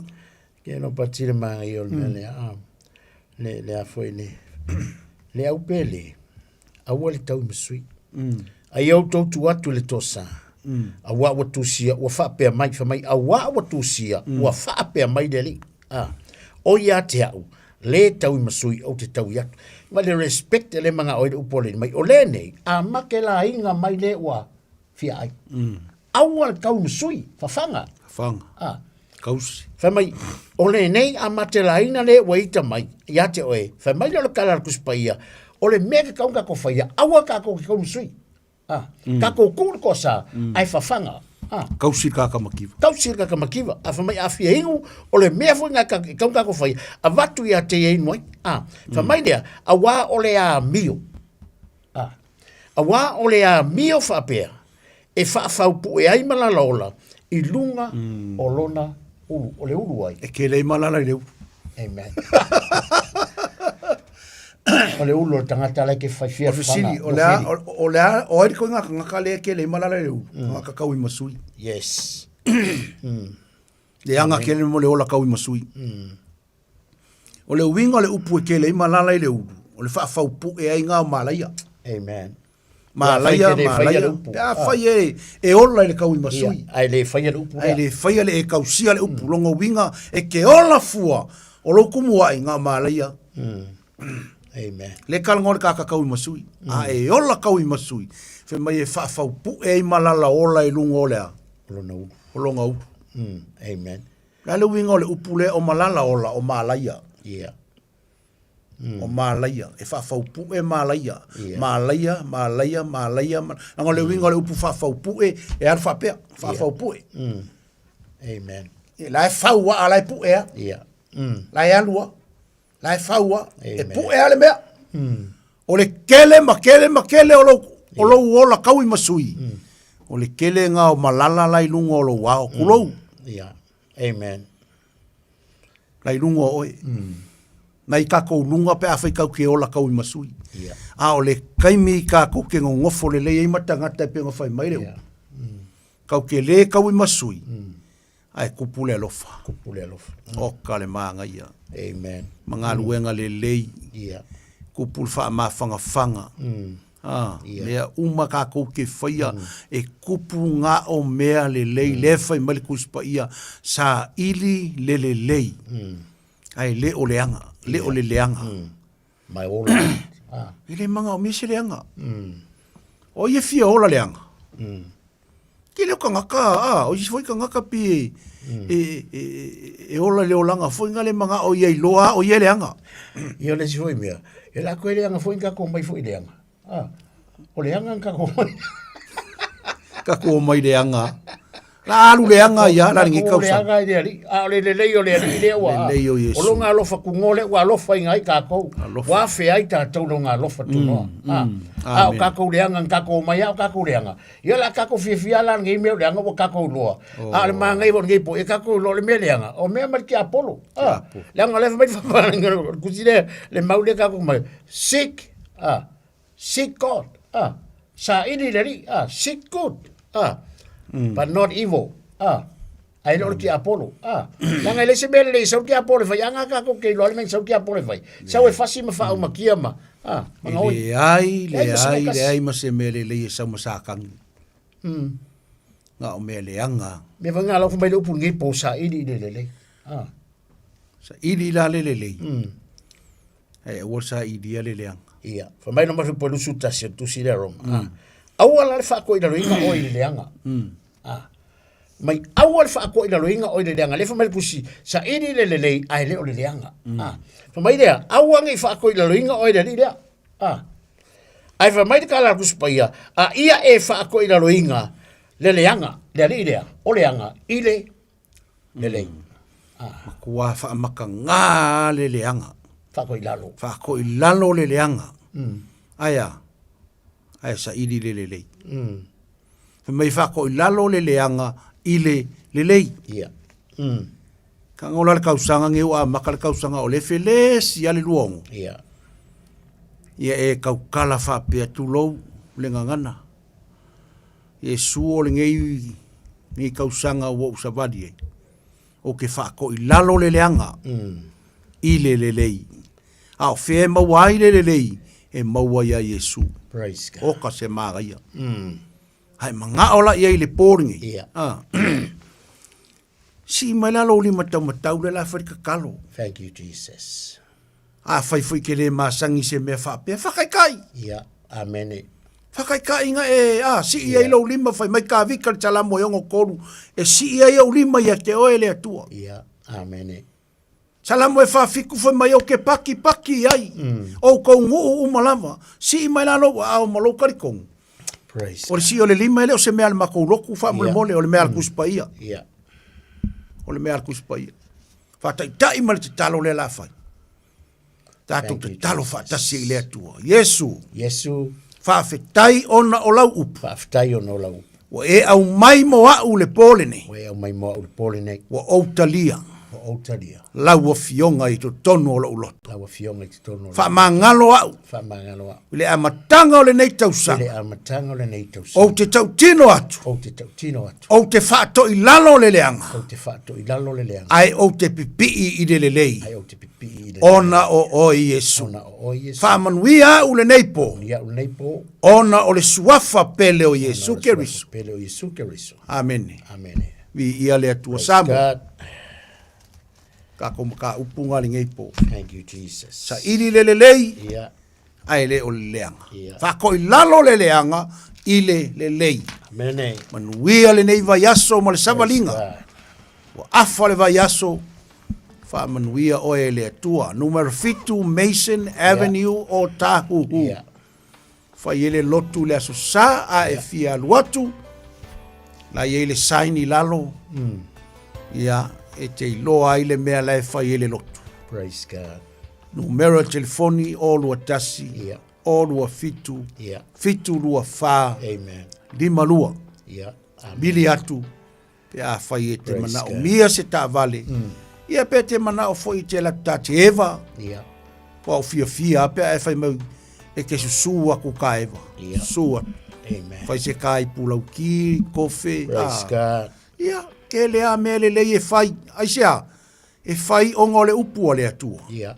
Fa manui ai le atua ia te e tua tulana au au. Amen. Ia, o le numero le tātou whatsa, o le ono sumreiva, Rosebank Road i ngai amun te o kaket fongi. O lua tasi ni mawha o lua tasi ni mawha o lua o tātou lotu. Ia, o le awharewalu anga i le sumaltasi. O le taimina le tātou lotu le tai au. Ia, manuia tele ia. Whainga malolongo le nei po Samoa. Alofa atu tātou toi whi. Loi fwoi lewa yaso. Ia, mo le whauina le nei po le kalama le taimina le whiwhilenga. Pea tala whenga i male fina ngalo le atua. Ia soi fwoi ia mai manuia. Ia, ma ngalo mai foi pol kalame le nei po. Bene. Suafo Yesu. Amen. Amen. Star. Hawina maya luanga ngasa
Freedom Breakthrough Worship Center maile a aio kalaistete. Tawalunga toile tautua ana au na whawhiangainga. Mole tātou porkalame ole teimi ole filifilinga.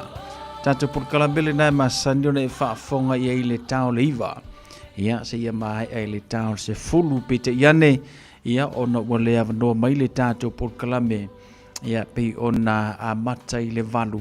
Ia wo manatu e whaongale nā taimi. Ina ia saua ili tātou porkalame lea mai an au auna. Ina ia vave maea ia mamau e fo ili taimi. Vave maro loa ia na au auna. Nei po ia wā ia whiau mangaluenga o le aso a tai au. Ia e mamori atu ai le whafteitele ia na au auna whawhiangainga. I le auto wa amai mo le tātou porkalame whātūrangaina o sina mawhauwhaunga whaleanganga. Ia o le upo le atua e whapena ia ona tō matau inai o tātou loto mo tātou nganga. Wale tātou sāwalinga i le neva i teimi ua makua makau kia le sawa le oi ai. Ia ai a e iloa lai o ia teu le leile upo le atua i leo loto. O le a mawhai ona e wha fo ia le tele o wha whitauli. Ma le tele o mea tutupu mai le neva i tau o soifuanga waka ko iai. Tatali tonu le mea le a maa losi le upo le atua. Po le ale pakia pakaka yo mai o au kafa o luma o kua. E va ai mea kangaka le ai e sa o ale le wha o le tanga le te alu iai. Ai a wha pēr sisi i o lima le loku le sa. Ai a pia mai lungo le Facebook, ma le TikTok, ma o winga, ma kua makau kia. Ia o kei lola o e le si kangaka e makua i makau kia mo meo le ma losi o le fili i lo loto mo lo ma fau. Au le upo le atua le nei a fiafi, mai ana au auna, ia e whailea masulu i o tātou vai ma le malama i o tātou ala. Ia o se fatu e pa ui se ele le lei, ia tupu, mafua, maola, ma o ngā mo tātou. Whaftai atua i ana au auna, ia on o le tātou porkalame. Maua pea lo la malosi a meise le wha malolonga le atua. Ia e whapena ona maua i pea ia taimi, ia tātou te whaongaina, ia tātou te whaalongolongo ai le whaoina, ia a meise le laongaina o le na upu. O le tā ua na o le tātou porkalame, peo na u tā ua.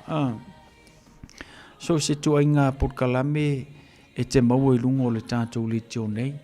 Ia o wha pisinisi, ia o porkalame wha leo, porkalame wha fomai, porkalame e keilo aile me wha kawailo fale, o le porkalame keilo aile whale ka vale ke alu wha kau e sau ka vale me lauri ingai o ka ilus fulu afe e mai wha kau mai a ka kou fast fulu afe.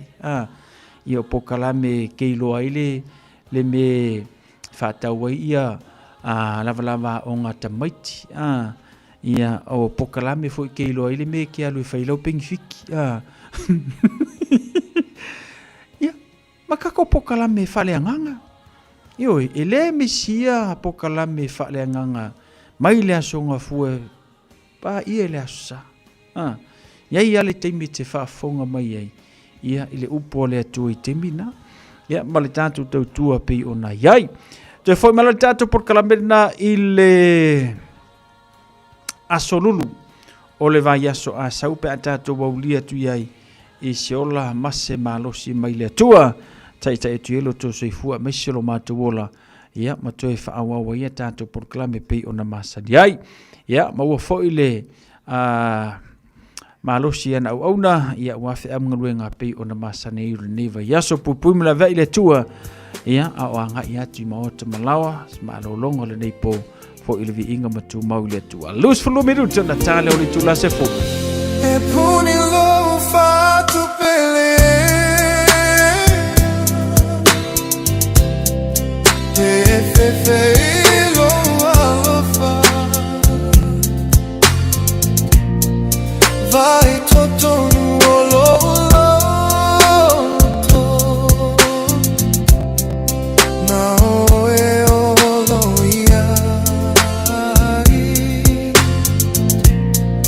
No, tu sei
Patalo fatu ya le aunga tuila epa le maua mai le tātou porkalame malo le soifua manuia.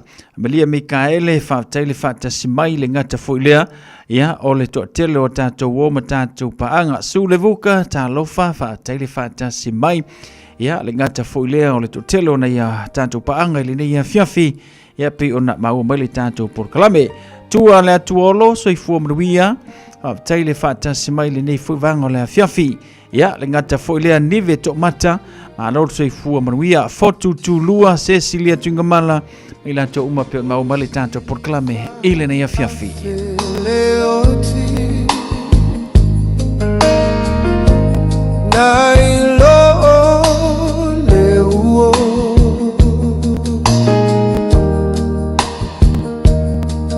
Ua matango fielela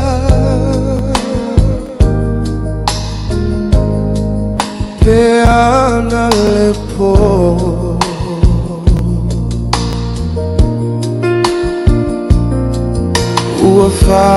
titilo uneiola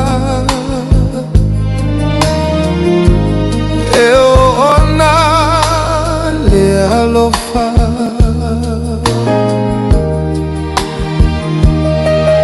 ua o mai le manava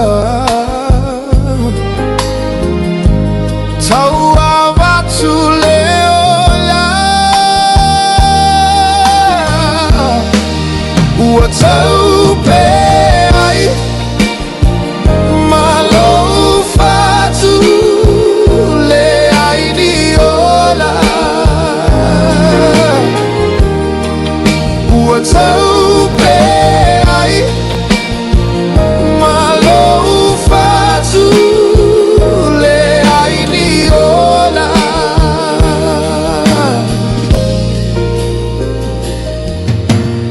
ana le ngangana mai maunga ma alisi ole po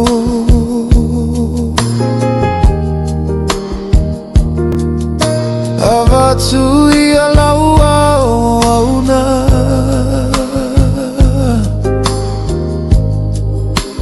fia malolo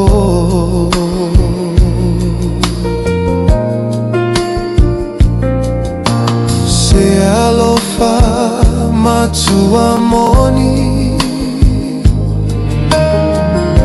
se ilonga ole oti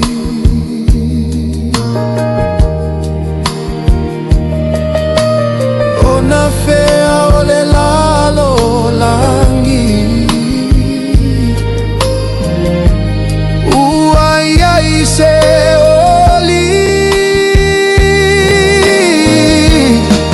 tafia mafuta ise uo se ole oti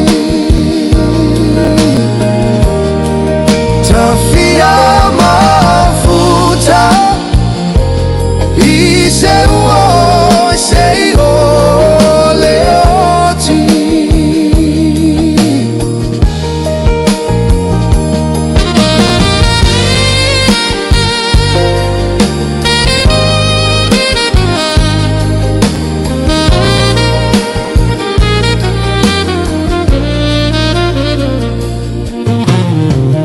o monga monga male pepe o me aia e mamate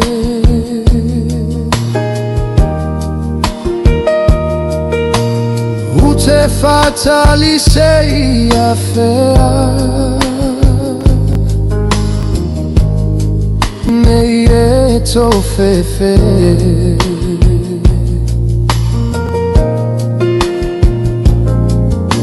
Leone one ne male sami ma fingota fe pula fi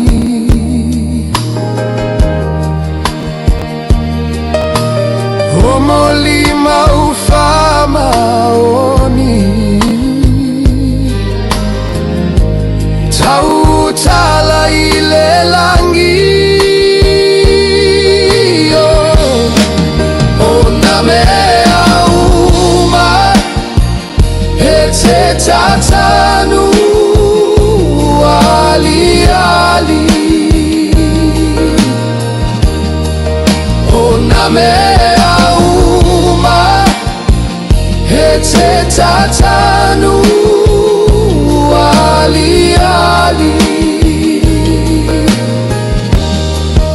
ona mea uma te tatanu ali ali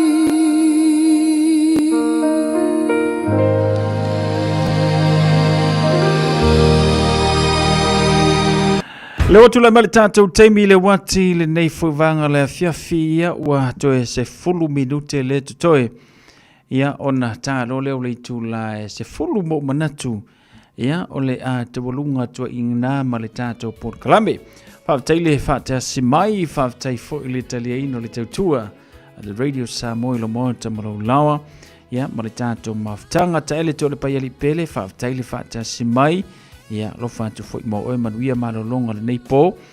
Lau te paa ofe Wang King, tano fauso, whaatai le whaatea simai, manuia marolonga le nei a fiafia milia Mikaele lo whātou, manuia marolonga pei o nei. Ia, whiro i tātou le aso wharoile. Aso whale, tio le aso marolo, ko va ai mai e kia ula swali le longa winga waka ko we va foi e a ko fiu e ke faile ka kari ia longa winga la wa lu fai o vai ta stiva lo fa tu manuia le nei fianfi manuia nei pom malo longa fa so foi Uefa alogo ea alofa uala valea ua o le mafai teleto o yai sae iloa lo unei lo toa toa sao fo ia tumea uma ua o inu le vai o ona ai se awa fa pena ai loloto ua fatia ile sami loloto eia sega gana wasala toe fa fo i mai se tala awane ia vea mapuluva ai amana tua taeo sao fo i lo uola sao avatu le tau tinoga ewa e gau ia lo ufia fia wow no fole fala satia ai se awa fa pena ai lo loto ua fatia ile sami lo loto eia sega gana wasala toi fa foi mai se tala awane ia vea mapuluva ai amana tua taeo alue se llama au manu manu ilo ufatu ne ia vea mama patu patu mai maupe ana lua ni o ufatu momoli atu o ualofa faigata o elema anora fea loloto fa amagalo ua osawile loto maualalo ai se awa fa pena ai loloto ua fatia ile sami loloto eia sega gana wasala toi fa foi mai se tala awane ia vea mapuluva ai amana tua taeo sao mo o mia oe taimi uma pea umoe le ai sofa magalo fea ele mana ua utatalo ai se awa fa pena ai loloto ua fatia ile sami loloto eia sega gana wasala toi fa foi mai se tala awane ia vea mapuluva ai amana tua taeo Talofa, we're the Katinas, and you're listening to Radio Samoa on 1593 AM. Radio Samoa. Taslima Ivatolu.